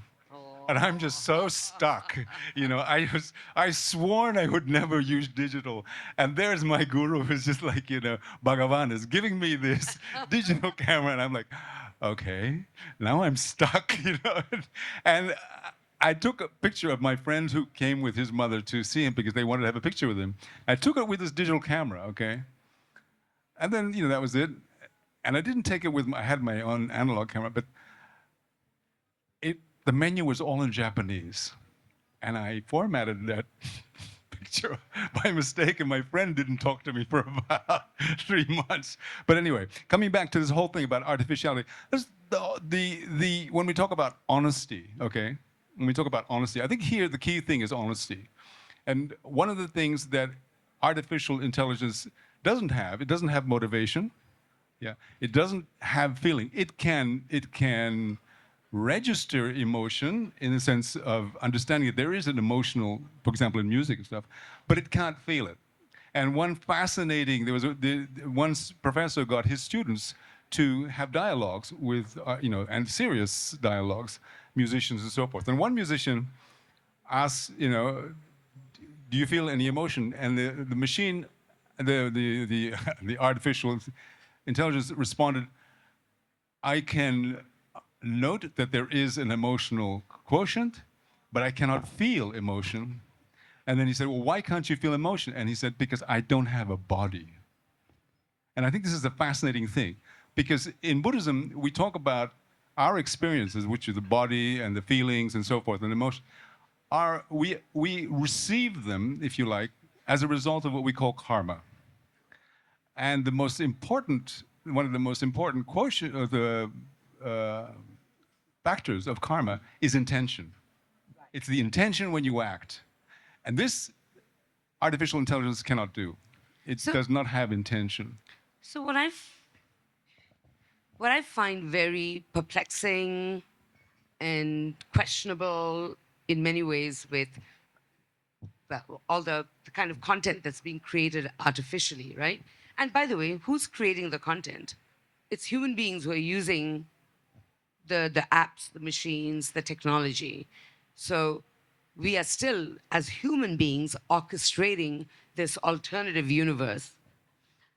So I always wonder about, like, what in the coming generations, what will they think about, let's say, history? What will they think about? Because the documentation of what is historical that is happening now is a version of a version of a version. So you can take a photograph and rework it and whatever.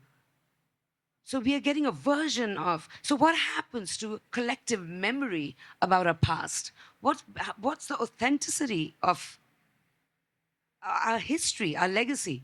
Because you can keep tweaking it. We can keep tweaking it as versions of a version of a version, but never the original. And who is going to dictate what is original and what is not? I think one of the things that's really, I think, Sophie, don't make me nervous. I told her, you make me drive all the way down from Beijing, an hour and a half on my bike for 20 minutes of stage fright, okay? Indosole Okay, did that, not me. But okay, this is actually a really important question, because when people say, you know, there's a big discussion in the document. I'm a documentary photographer, and I kind of bridge across to art. And the big question always in the documentary photography world is, you know, you take the picture as it is, and if you manipulate it, it's no longer a documentary thing. I'm sort of halfway there. I think that you don't change the content of the picture, but you can present it in a different way, because everybody sees something in their own way.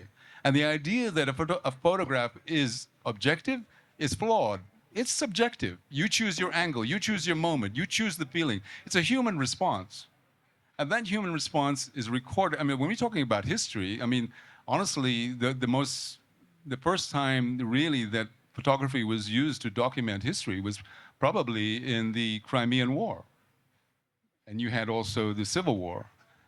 And those pictures were taken on, you know, I mean, they're analog, but they are then scanned. So, okay. But hold on. So I'm thinking, like, you know, talking about history books, especially if you came from different parts of the world that was colonized, right? India, Indonesia, you name it. And I read my history books that were all written by colonizers. So the perspective was already skewed. So only now, in my old age, thanks to Google and YouTube and whatever, I'm like, wow, there's another perspective to the history that I learned in school. So in many ways, I feel photography is going through any kind of content that is visual, that is a part of our documentation of our past, of our current situation. It's doctored to an extent, almost to the point where technology has become the colonizer now. well, nowadays, yes, very much so. I mean, it's a big issue. You know, there was a LA Times photographer who was actually fired for doctoring. They were both his images. This is the interesting thing. They were both his images, and they were both taken in the field, and they were both, you know, real pictures. But he chose to take some part of that picture, of one picture, and put it into the other one. and he got fired for that because it was considered to be not. He wasn't being honest. He had doctored the picture, although they were both his pictures. But the thing about history, this is a really hot topic right now, because history is always written by the winners, always. And, when I went to an American school for the first time in my life when I was about 10 or 11, the history of Asia was presented to us that it was the Spanish and the Portuguese who discovered Asia, and I'm like, what the fuck? We've been here for a long time, like, oh yes. And, and so their history of Asia begins with, the black ships to Japan and all this stuff. Like, hey, the Chinese, double, triple-decker boats coming down to Sumatra, going all the way across, the Indonesian sailors coming from the Bugis sailors going from Sulawesi, going all the way to Madagascar. They had, Indonesian queens. I mean, history is, and now we have the weirdest thing. I don't know if any of you are aware of this, but the Indonesians amongst you will be aware of it. But our Minister of Culture, who is, I have to say the word, he's a psychopath. He's somebody who really just kisses Prabowo's ass. He is in charge of rewriting school books texts, history texts, to reduce the. I mean, it's basically he's been charged with toning down all the human rights transgressions that happened, all the stories that happened in '65, everything that happened in '98, all these things. And he came out with a statement. In '98, there was no evidence of mass rapes, and I'm sure all the Indonesians here know this story. And it's such a shocking thing, just blatantly. And of course, the irony is that I hope I don't get arrested, but the irony is that our president was one of the biggest human rights transgressors. At one point, he was not even allowed. He was persona non grata in America. Now we're going to rewrite history, and we have images. I was in Jakarta during that time. I was actually documenting some stuff. We have images of this. There are photographic images. Now, the role of AI, from one part, I mean, whatever it is directed by human beings. And in the end, one of the most important final goals of AI is to generate income.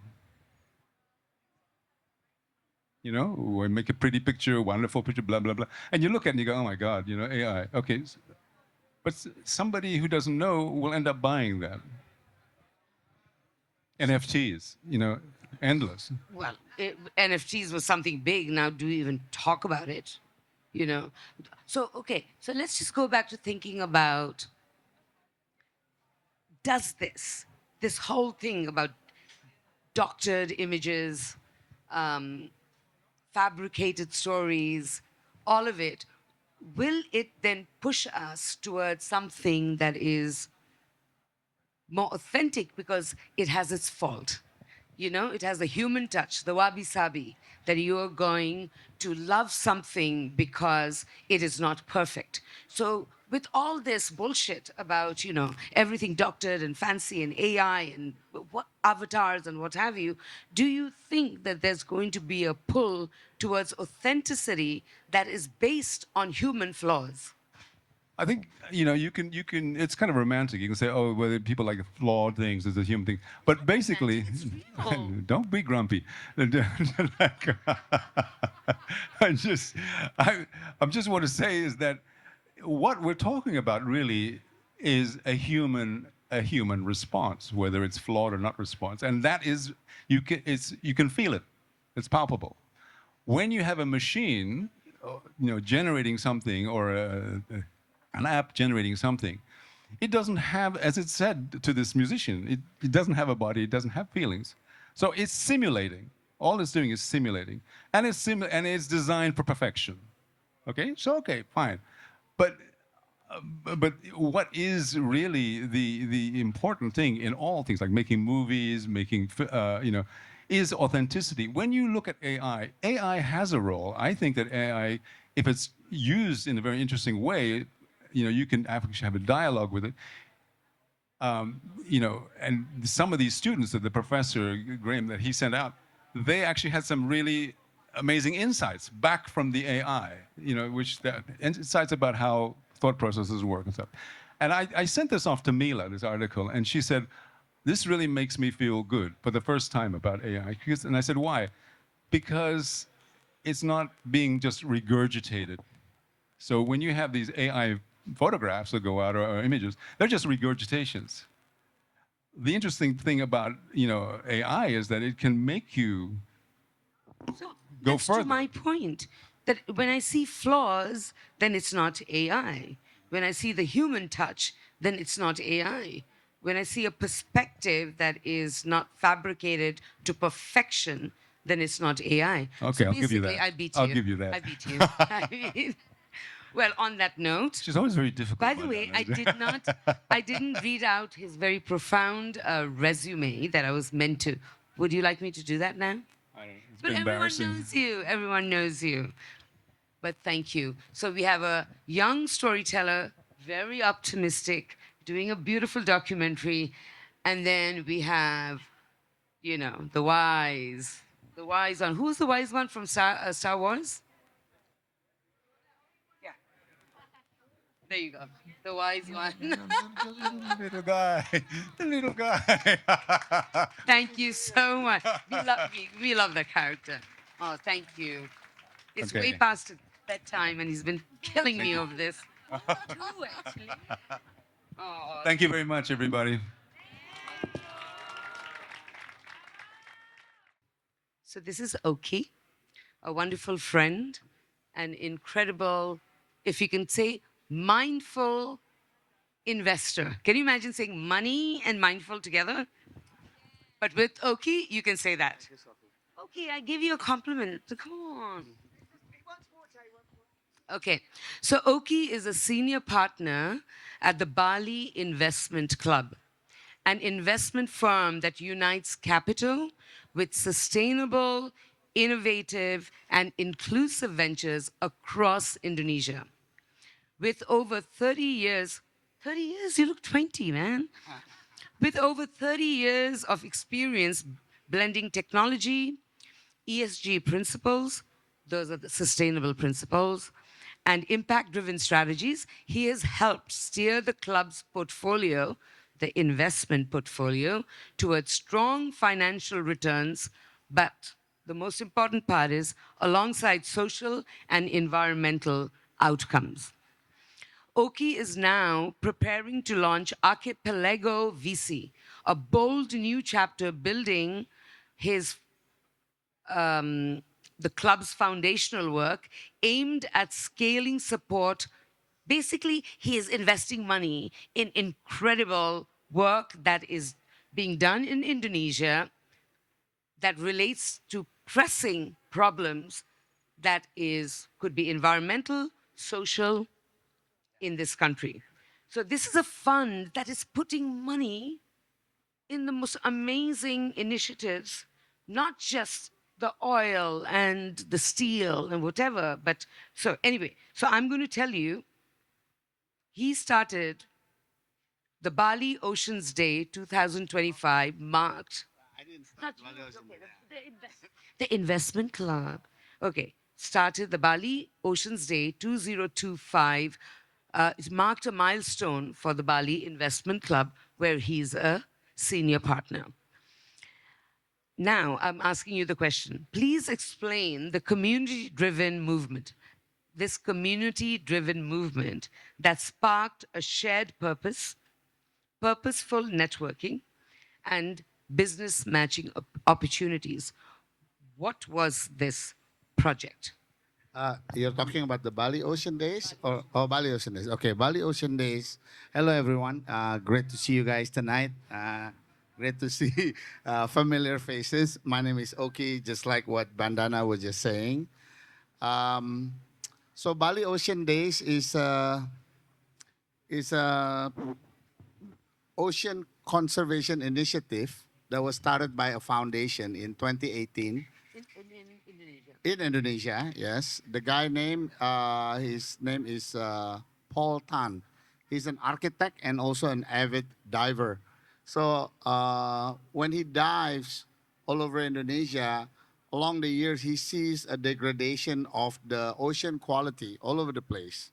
So he decided in 2018 to form a foundation called Sky Blue Sea, Yayasan Langit dan Laut Biru, and then to sort of like create an initiative uh, on ocean conservation related activities across Indonesia, initially, but then it becomes like a regional thing. It becomes a regional thing. The project was endorsed by the Ministry of Marine and Investment. Back then there was Pak Luhut Panjaitan, and then they launched Bali Ocean Days 2 years ago. It's an annual event.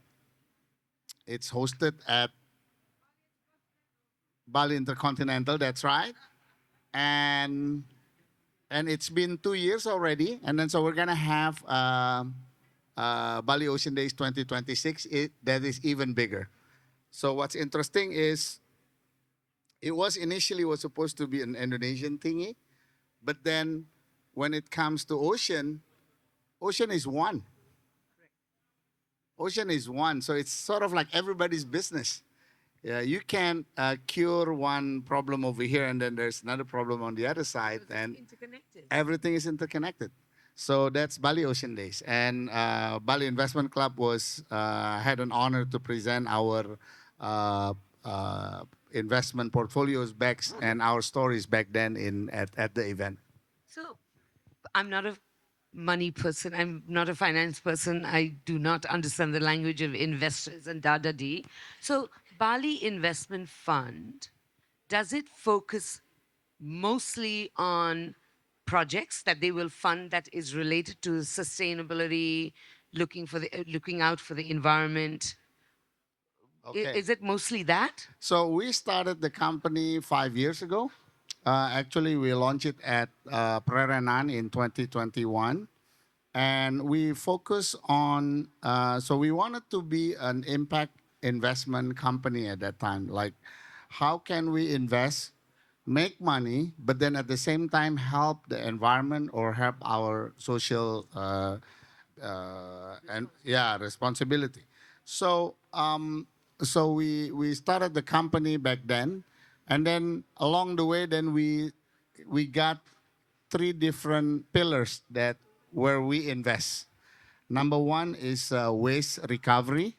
That's where we invest. So anything to do with waste.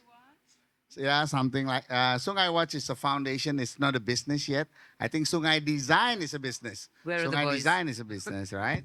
Hey, and then number two, we invest in companies with that has an activity in reducing carbon footprint, so carbon thingy. And the third one is our thesis is in the poverty. So those are the three sectors that we invest.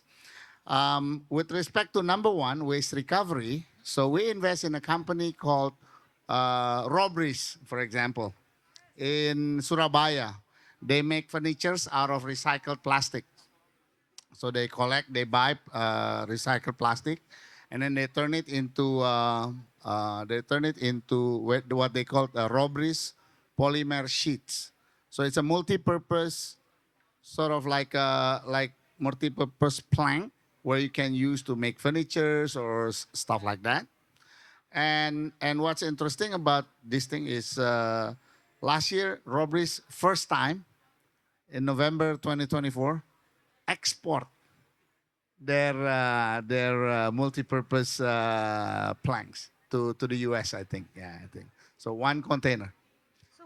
So what if? Thank you. So the people who come to ask for investment money, for instance, do they have to be already primed and in the business world? What if someone had an amazing idea, a younger person, for instance? Are you open to that? Yes, we have our website and our Instagram at baliinvestment.club. That's our website. You can submit your projects over there. We have reviewed more than 1,200 proposal since inception. Sophie was in our Sophie was at our launch 5 years ago. In fact, that's the first time I met her. Yeah. Yes, and then so out of 1,200 companies that are already submitting their thing, we have an event called Angels and Founders. So it's a little bit like Shark Tank. It's like Shark Tank, where we have different judges, like 4 or 5 judges, asking you questions like expert panels. Is it televised? It's not televised. It's an offline event. But we wanted to do like a YouTube thingy, but we don't have the resources yet. But later on, maybe we're gonna do it. Please don't do that. So, but on top of the 5, 6 judges that is participating and asking questions to the founders, we also have about 200, 300 people watching the show live. So, so these participants, they were given a QR code. So for each founders who's presenting their case, people can make comments. These 200 people can make comments as well. So they are also participating. It's like, the founder sucks. Or, wow, the product is really good. Or product is good, founder is beautiful, but the market is too small. I mean, 200 people, they've got so many different angle to skin the guy, right? So we have featured more than 120 out of 1,200 companies submitting to our platform. We have featured about 120 companies at Angels and Founders. We have done 19 Angel and Founders events. It's every other month right now. It used to be only in Bali, but now we're doing it in Jakarta because just happened to have more traction in Jakarta at the moment. And 2 weeks ago, it's the first Angels and Founders goes international in Singapore. Amazing. Sponsored by Google, by the way. It's at Google's office in Singapore. So. And out of that 120 companies, we invested in 9 companies. We invested in 9. There's so much money going on that my head is dizzy. Okay? But, so, for ordinary people like me, I'm just a writer. Yeah. Like, you're investing and then angels and devils moving around with money and all of that. So, I have a question. Yes. Like, one of my favorite philosophers, Alan Watts, says that it's important to distinguish between money and wealth. Yes. So what do you think is the difference between money and wealth? I Okay. mean, coming from a very ordinary person. Yes. It's a very philosophical question. Yes. Okay. So my first investor was a company called Astra. So it's a big company. They are they're a dealer of Toyota here. They have different type of business. They own banks, insurance company, car manufacturing, palm oil plantation and all that. It's a 200,000 employee kind of group. So this was 1996. So my uncle happens to be one of the guy who works there. And I pitched my project back then, 1996. So, and they loved the project that I pitched. So before my uncle and not my uncle, the company put the money into my project, my uncle have lunch with me.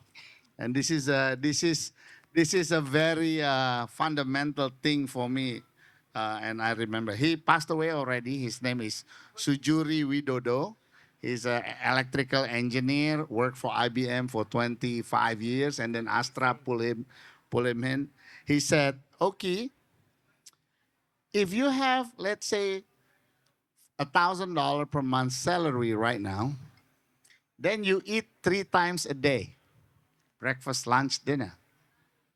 And then fast forward, you are become successful, people putting money in your business, and suddenly you have $10,000 a month salary. Ooh. Then his question is, with $10,000 salary, do you eat 30 times a day? Or 3 times a day with 10 course of thing? No, he said. You still eat 3 times a day. So meaning that it's enough for you to live off the $1,000 because you live with $1,000. So what is the $9,000 excess that you have? What do you do with that? And you know what he said? That $9,000 is for people who has not eat 3 times a day. So it's not for you to buy a Lamborghini or not for you to buy excessive stuff, but it's for those people who has not had a chance to eat 3 times a day. And I was like, wow, that's so deep. So funny you're saying this because exactly what Alan Watts said, that the idea of wealth is so distorted because it's fictitious. Because how many houses can we live in at one time? You can only live in one house. How many cars can we drive at any given point? We can only drive one car. And on that note, I want to say thank you, Oki, for hurtling from Jakarta. He wasn't getting a flight to come here, and you still made it. Yes. And I'm very, very grateful. Thank you so much. I'll see you for the morning walk in Babakan. Okay, we've got the last 2 left, and I have a very fierce, feisty, and crazy woman who's going to join us, who is the founder of Yak Magazine, Sophie Digby. She's a creative strategist, brand consultant today, but we will remember always because she is the founder of Yak Magazine that we all literally, our entry point to Bali was through her magazine. You can come here. Could you get a top up? Can we get a top up? Can we get a top up? Can we get a top up over here? Can we get a top over here? Thank you. Okay, let me just finish what I'm Right. saying. Oh, okay. Well, Sophie curates cultural experiences, and through the East-West Palms in Kerobokan. That's my new business. And her upcoming members club, Cuvée Asia, blending design, wine, and storytelling across unique platforms. I mean, Not quite ready yet. What a but combination. Coming soon. Let me say that again. Let me say that again. That's an amazing combination. Design, wine. I like that. I like that. Design, wine, and storytelling. Perfect. So we have a free-flowing conversation for not too long, so watch out. I thought we had that one last night. Because we are talking about a very old form of storytelling, which is gossip.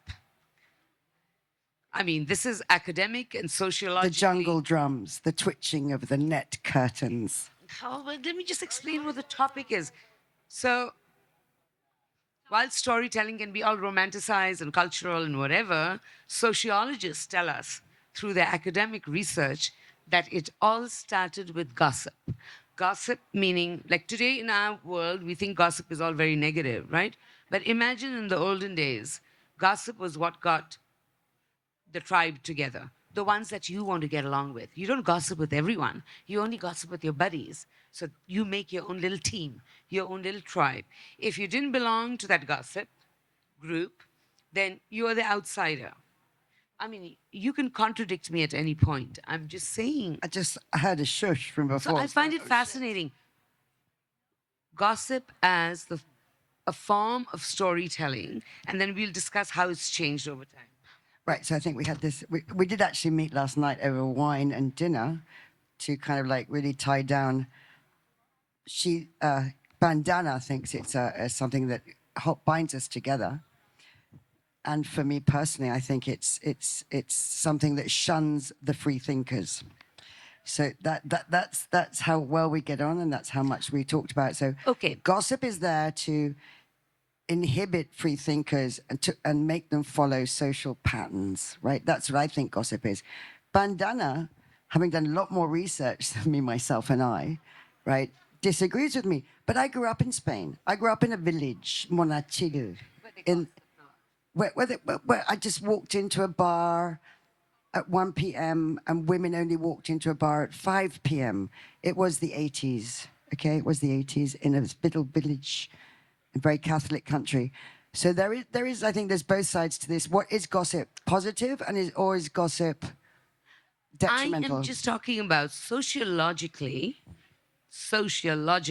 academia tells you that at a time when there was no way of forming groups, there were no bars where you could hang out and find your tribe, gossip was like you probably went to wash your clothes by the riverside or to pick nuts from a forest or whatever, you would create your team, the ones that you would be able to gossip with because you trusted them. And so I think, like in our day and age, the idea of gossip, because we talk about gossip mongers, it's a very negative aspect, but sociologically, it's been proven that it actually binds people together. It creates social rules. Who are you going to get along with? Cohesion. Who you're not going to get along with. Yeah. And so it defines. But now coming to the other point, which is like, what is the state of gossip today So with social I media? want to ask everyone a question. Do you think gossip still exists? Okay, so this lovely lady who said it so loudly, what do you think? What is gossip for you? 1 second. I think gossip is telling stories about other people, or what do you mean? Untrue. Stories or untrue stories about those? It depends, It's very relative for sure. Yeah. Well, we're just assuming that gossip is always salacious, that it's always got to be wicked. People would pass down information because that was the only way to pass the information. I'm talking about the heydays when, you didn't have Social Messenger media? and No. Instagram. You just had that washing, the local washing thing. So, okay, So one go- question, sorry, 1 second, sorry. I'd like to ask a gentleman, does gossip exist? So who is prepared to answer? Sunny, I know your name. I've found you. What do you think about the word gossip? What do I think about gossip? It has a negative connotation to it. And I've learned to not be in those type of environments or crowds, or to refrain from being that person of speaking of other people when they're not there. That's how I see gossip. Thank you, Sunny. Now I've lost Bandana. She stormed off. Okay, so cut to. Here we go. So let's cut to the fact that, okay, gossip served a purpose. I'm sorry, I'm not going to debunk people's academic research that's happened for 20, 30 years, which says gossip was a form of communication at a time when they didn't have social media, blah, blah, blah. So what's the state of gossip today as a form of storytelling with social media? Where do we stand? I asked you the question. Oh, you're asking me that question. Wow. Okay. So, going back to the thank you for dropping me in that one. Right, storytelling and gossip. Well, I do actually believe that there is a social cohesion to it. There is a consistent inheritance of storytelling and gossip. Everyone usually gossips about the same thing. They might just change the meme, the word, the WTF, But I do think that has been handed down. I think gossip rarely changes.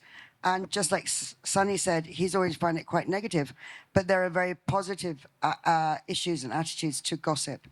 When suddenly, if one wants to remove the negativity from the world, which is the word, which is difficult, right? Because as Sunny mentioned, and I would agree with, is the word gossip seems to be a negative word. But if we actually look at gossip for gossip's sake, it could be telling your friend that this person just won a gold medal at the Olympics and aren't they amazing? And you only tell your immediate circle of friends. Gossip tends to have this negative. May I say something now? Oh, okay. So, in my opinion, and I am a research geek, so the state of the gossip today with social media, for instance, is because, well, now it's speeded up, right? Because it's the internet. So it moves faster and it's also more democratic. The idea of gossip as storytelling, please don't make it all about being malicious and being bitchy, but gossip as storytelling from our history was about creating your own group of people that you could say the things you could say without being judged. But now with social media, the forum is open. So the idea of gossip, which is meant to be quite inclusive, is now exclusive. It's out there. So it defeats the purpose of what it means. So what is it on social media today? When we share, for me, like let's say if I want to share something quite private, I'll DM. An attitude. You want to I'll share go an directly to the attitude. DM of my particular friends who will understand the joke I'm sending, the meme I'm sending, but it's not out there for everyone to watch. So I feel that storytelling has changed exponentially. And by the way, that's the reason why we are talking about gossip, is as a vehicle of storytelling, of saying you belong to my little tribe and I can gossip with you and not them because I trust you. That has changed so much with social media. Correct or not? Well, I think it's boundaryless because we can chat to people in America and everywhere else. But I think Bandana, going with the gossip thing, I think sadly the poor GOSSIP letters have a very negative connotation. So I think if we could look a bit more into what Bandana was saying, is that storytelling is part of gossip. If we can look into the positive and then do that share, that is a positive share when we just love the person that's just done something amazing. Original way of story, not original, but a very ancient way of storytelling was word of mouth, which was gossipy, but we have made it into something vile and that is malicious. But I love the origins of women huddling together because that was the only way to communicate, right? On that note about gossip, we I'm gonna are say going to thank you very invite. What am I going to do? We are going to invite. You can sit there while I call our Milati, whom you love. Okay, so does anyone need an introduction of Milati? Because I have a huge one here.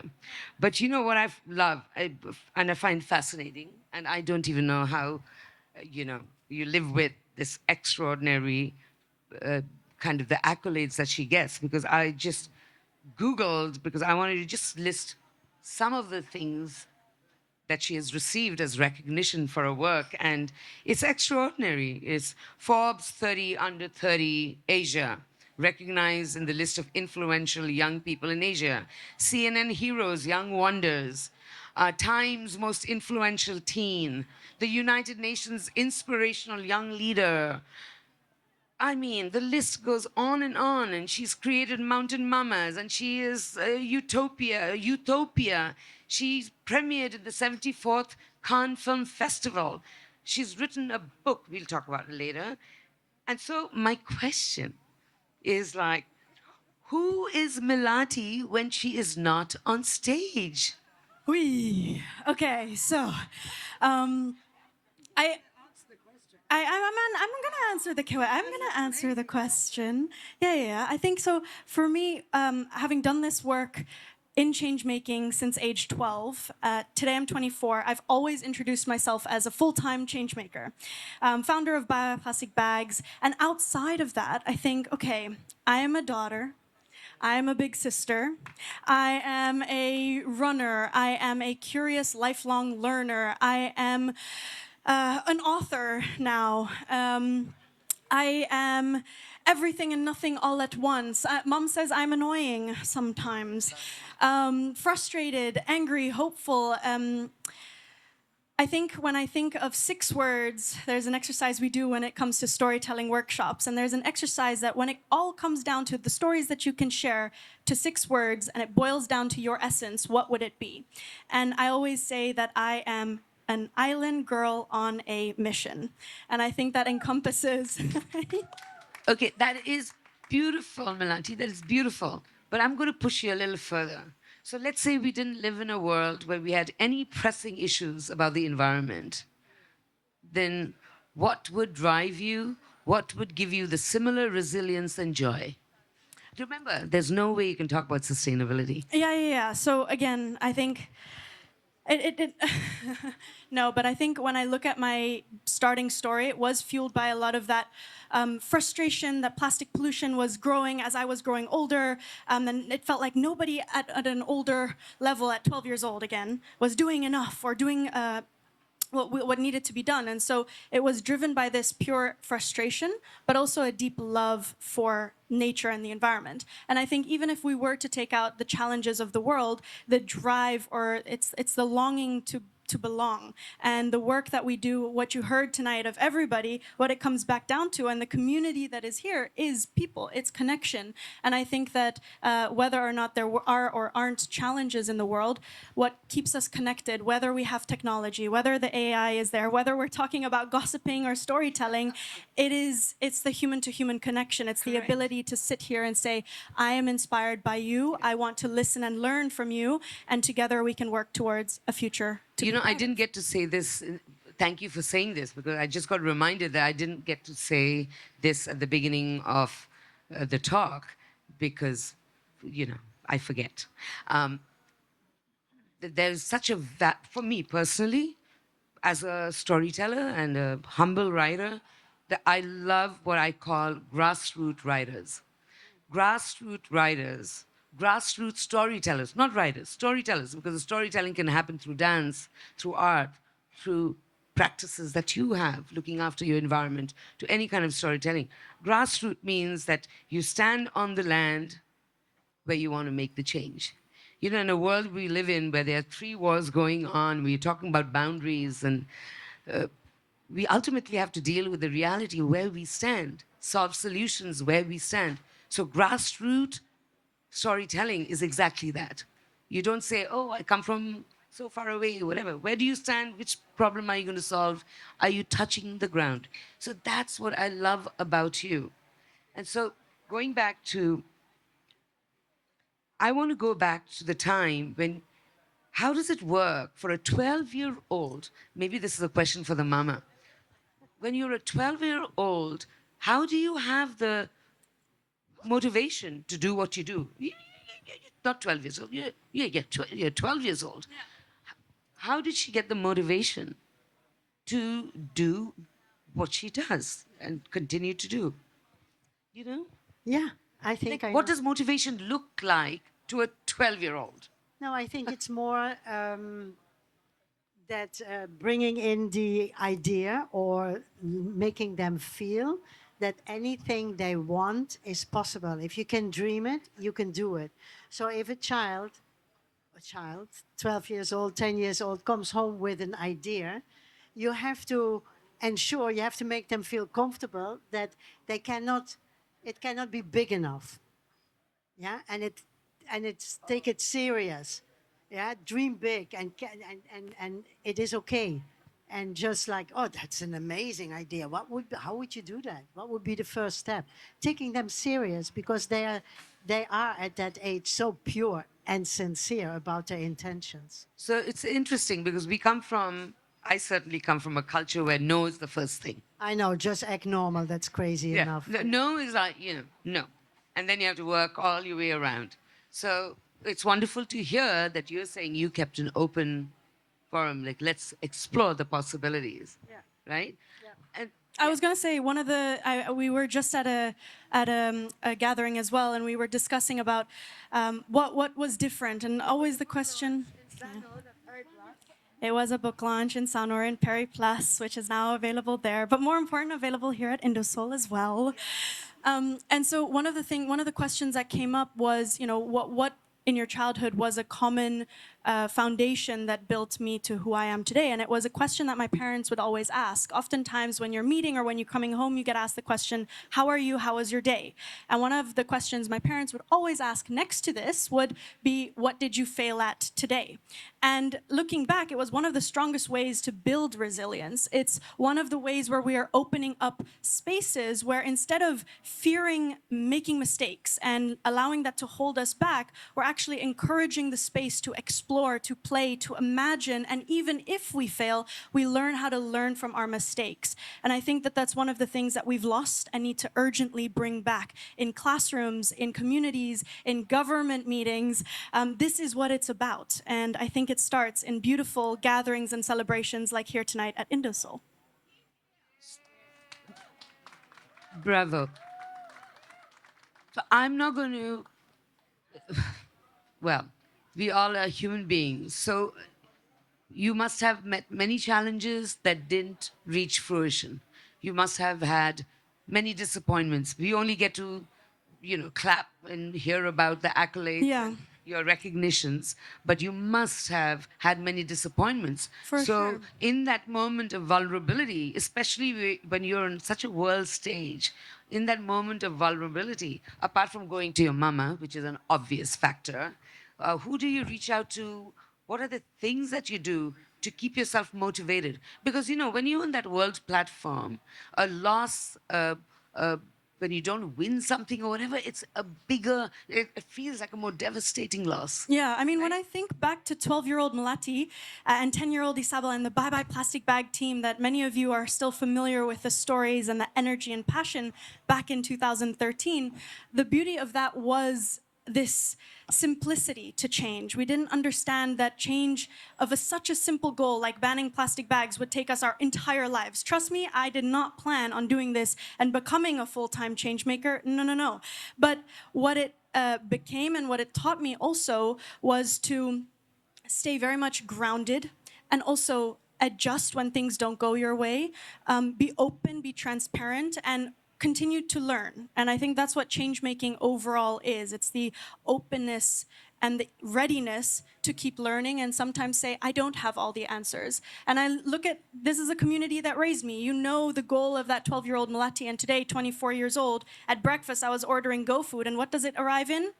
A plastic bag. So the work is far from over, and we know this, and we know that that's why so incredible change makers and organizations, from Sungai Watch and the Benchkip brothers who you heard of today, to the storytellers and surfers and incredible humans, continue this work forward. And that's why, that's what grounds me, that when I am in front of the United Nations and when I am in front of these prime ministers and I get this frustrating feeling that, can't you see that the world is on fire? I'm reminded of the constant change makers that live and breathe and don't wait for permission to create the change we want to see.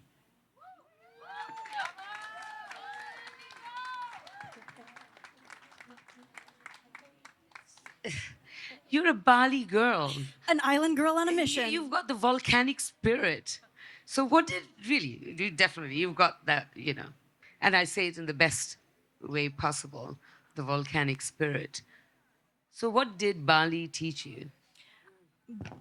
Next to my community, I think I give gratitude to Bali. If I grew up anywhere else, I don't know who I would be. From lessons of Trihita Karana and living in harmony with nature, community, and the self-awareness, to the beautiful yet scary magic that exists of spirits and understanding that we are such a small part of something so much bigger, hard to explain sometimes for anyone that didn't grow up in Bali. So Bali gave me the foundation, gave me the beating heart drum, or the heartbeat drum, that allows me to grow up, grow old, but hold on to the bravery of a 12-year-old child. Oh, she's talking about growing old. Hey, yeah, I know. But Chapter I think 5 and chapter... it also taught you to be humble. It also taught you that nothing is sure until it's sure. Nothing goes as planned. Yeah. You have to you have to be as flexible as bamboo, because one day they promise you a ban, and the next day they not implement it. You know. Yeah. So I think it's also that's what Bali is. And now you live in Amsterdam. Yeah. It's For a now. It's a bustling city, Yes. quite different from our lovely Bali. But I'm sure you're learning. Also bustling. Well, but in Bali we can find our pockets, right? Like, I'm just saying. But not to. This is not a comparison. But what are you learning from?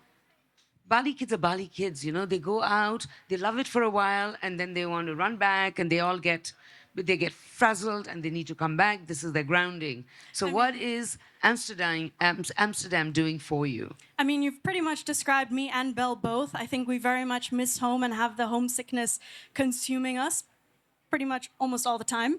But at the same time, there's so much access to different stories, access to different systems that allows us to learn, reflect, learn what we really like, learn what we really don't like, and then come back home and ground a little bit more. But yeah, I think Amsterdam is teaching me how to listen to all the noise, but not get distracted by a big hustle-bustle city. So my last question, and now you can hold up the book because you've been dying to do that.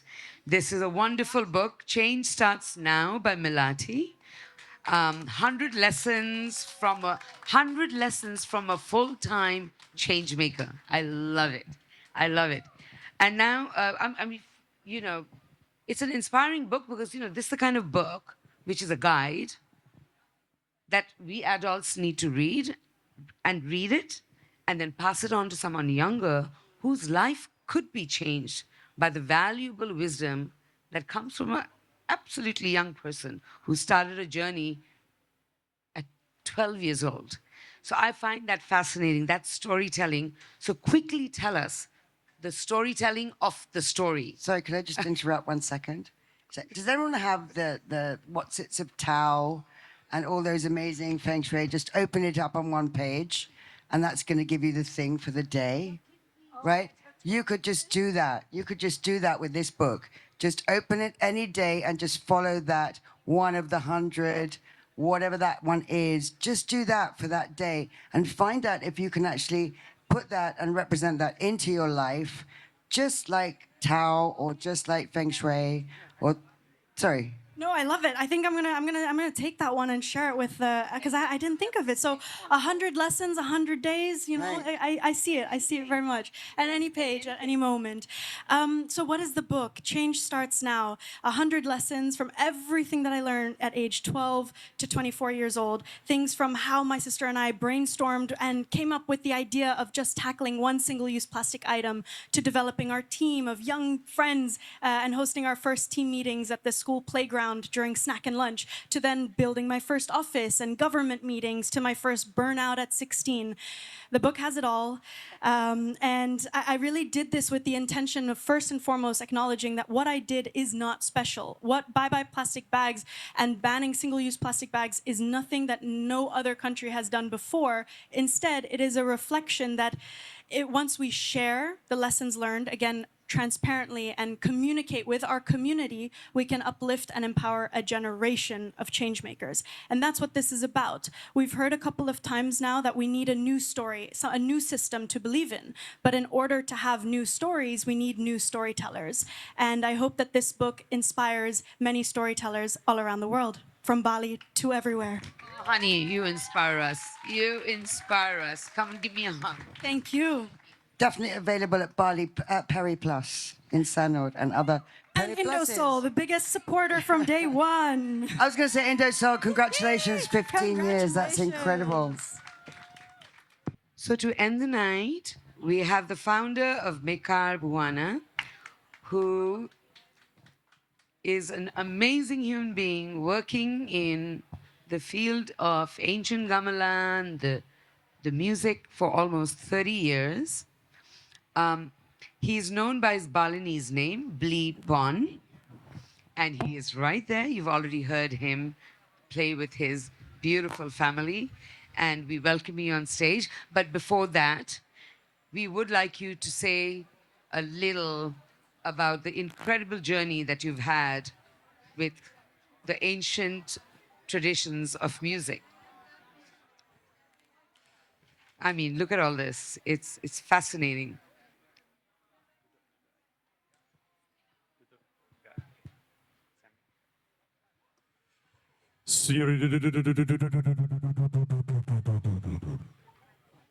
That's the sound that brought me to Bali.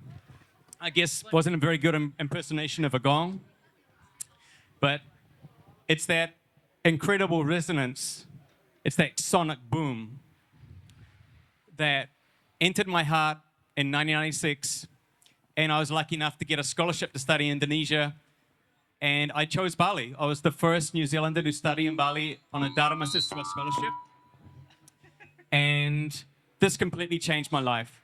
To make a long story short, because we're getting late on the night, I've been here almost 30 years, 28 years now. I have a beautiful Balinese family.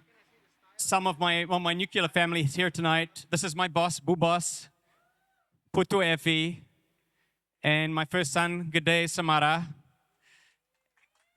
Kadek Prana, second son. And we have a separate family here as one of my best friends in Bali. He's the longest current member, active member of Mekar Buana. He's been active since 2009, and we've been going for 25 years, our 25th anniversary. He's been hanging out with us, putting up with my silly buleness for a long time. I can't even calculate. This is Dap and his daughter, Anindya, who's already doing competitions in Gendera Wayang, you heard before. And what changed my life wasn't just coming to Bali, but it was becoming part of a Balinese family. So it was having my teeth filed.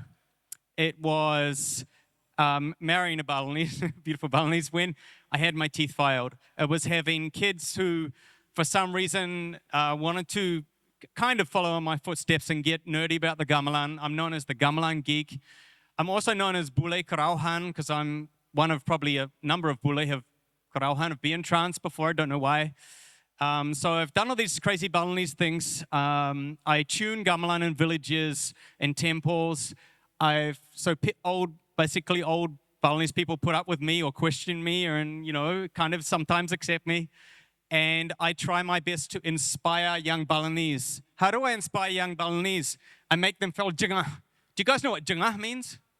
Jingah. Can anyone put their hand up and tell me what jingah means? In English, exact translation? I bet you can't, because jingah doesn't exist in English. Correct me if I'm wrong, my Balinese friends, but jingah is a feeling of, ragu jingah san, chang jingah, rasa jingah, because I feel like it's like a frustration, but you kind of feel inspired, but I own it, I want to be like that, I want to show you that I can do it. And that's what I tried to get from, but I still try to do that, even though I've got what I call, I have already got penyakit perempuan. Don't feel sorry for me. Do you know what penyakit perempuan is? It's a woman's disease called keputihan, whiteness. I have white hair. That's a really bad Balinese joke. In fact, I have the grandchildren of my eldest teacher here, Kak Gunastro, who passed away several years ago during the pandemic. He was 92. He was the best storyteller. He taught me that silly joke. And I loved his silly jokes. And that's one thing I loved about Balinese is that they don't just storytell, but they tell the silliest jokes, man. And I like making up the silliest jokes. Like I say, I don't know, I had one the other day and I said, I would like to give, I hope that we can give this as a donasi. And they go, oh, okay. And I said, donat and nasi. And I go, oh my God. I mean, there's not even a Balinese joke. It's a really bad Indonesian joke. But yeah, you guys are cringing, right? Because like all the bule think that's just ridiculous, but the Balinese all laughed. Okay, and at home, I'm a babu, which is the barista bule, because I make her a coffee every day. And if you know what babu means, it's kind of derogatory, but I like that, the self-derogatoriness, if that even exists as a word. So without further ado, I just want to explain what we do at Makarabuana. Makarabuana Centre, I'm the founder. It's based under a newly founded yayasan called Yayasan Samaragita Buana. Is Prada here?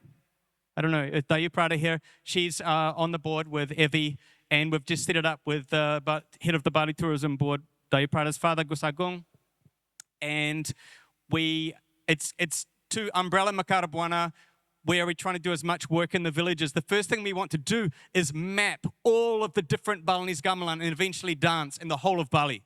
It's like mission impossible. So I don't know where we start. We'll probably start just down our street and we'll probably find like 10 different ones. So it's got to be like generations of lifetime. That's why we're trying to produce. How many more kids we've got to have? Like 25 more, so we've got a whole sukkah gamelan. Anyway, enough with the jokes. What we do is also restore old gamelan. So this little beautiful gamelan here, I bought from an antique collector. It was going to be sold probably to a villa or something. This is part of a big set. This is from the 1800s. So I restored and tuned it, and then we added these bamboo instruments. Have you guys seen instruments like this? Yeah, where have you seen them? Probably Indonesian embassies or in Bandung. These ones are not from Bandung. These are proudly Balinese. These are Angklung Kocok Bali. They have a Balinese name, Abunjing. Can you guys shake them all together? All together? Total sound. Okay, so these are tuned to an Angklung scale. Can you do the dang, dang, dong, dang, ding? Can you do that? Not you guys. These are the rattles. Yeah, showcase the rattles. Dang, dong, dang, ding. It's amazing sound, right? And why are these more resonant? I'm not trying to compete with Sunda, but these are uniquely Balinese. Hold it up, Sam. One up. They have got 4 tubes. These are the most rare ones in Bali that we reconstructed from a photo from 1937 because we couldn't find it in the villages anymore. They have male and female pairs, so they resonate as oscillation like that. Pangisap pengumbang. Do you guys know what that means? Umbang means buzzer. It's the female. Isap is the sucker. The male. You like that? It's a sucker. Isap. Okay. And these are instruments we reconstructed from old photos, and then being sort of a really bad pianist, and I could read a bit of piano notation, I learned the piano notation from 1937, and it was actually, all these parts are notated together, and then we worked it out, and it sounds kind of like this. And this piece of music called Buat Maling Taluh, which means ravens stealing crow or ravens stealing eggs, doesn't exist in this village anymore. Chulet, I'm sure Rio has been through it all the time. There's a chulet in Rangasam. They used to have 30 pieces in this repertoire. We took these instruments to their village because we heard that the repertoire died out. So how many pieces do you have? Didn't have any left. So we've repatriated one, and we went there as a sort of mixed family, and we taught them this piece of music called Guat Maling Taluh.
Yeah. So, angklung, you guys must have heard of angklungs, the death rites gamelan, although you can use it for temple ceremonies in some villages. It's a beautiful four-tone tuning, dates back to 1022 is the oldest edict about angklung. But they talk about these angklung bamboo instruments. And it's in some villages in Karangasem, they still use them with 2 or 3 tubes, but not with 4 anymore. And they certainly don't use this little instrument called the chungklet.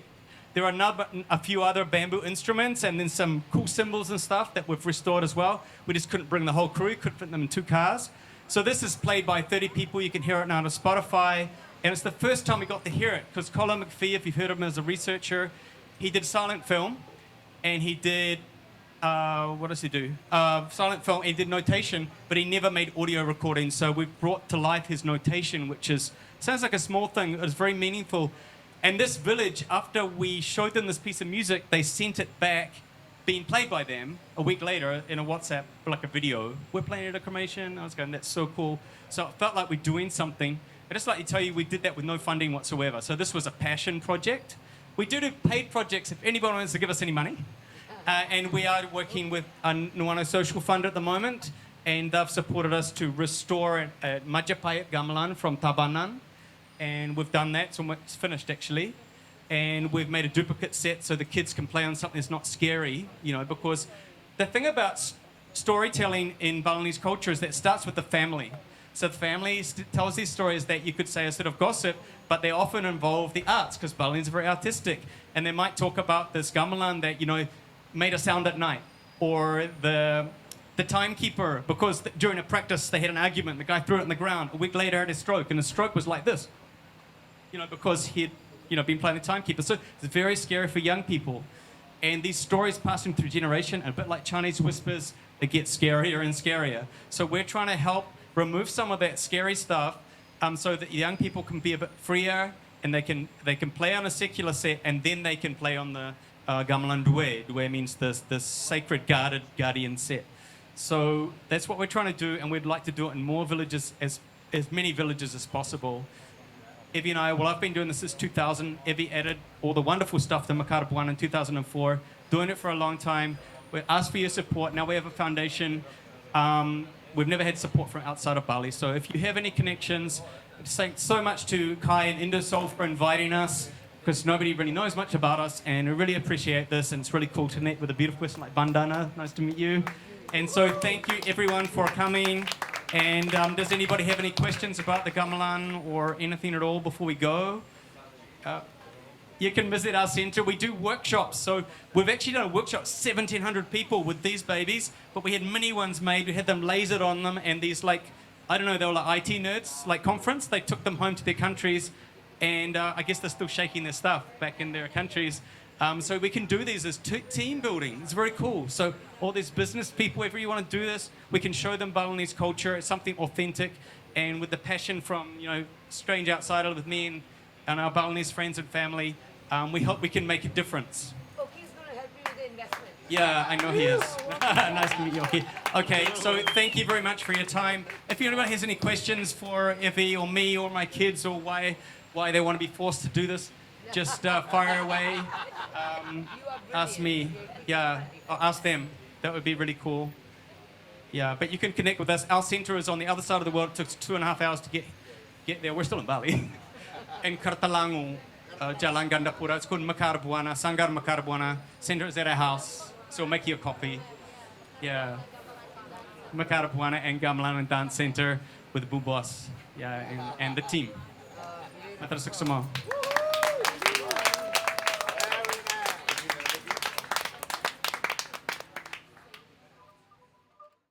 To all the speakers, all you amazing speakers, thank you so much for coming and blessing us with your presence, with your stories, your inspiration.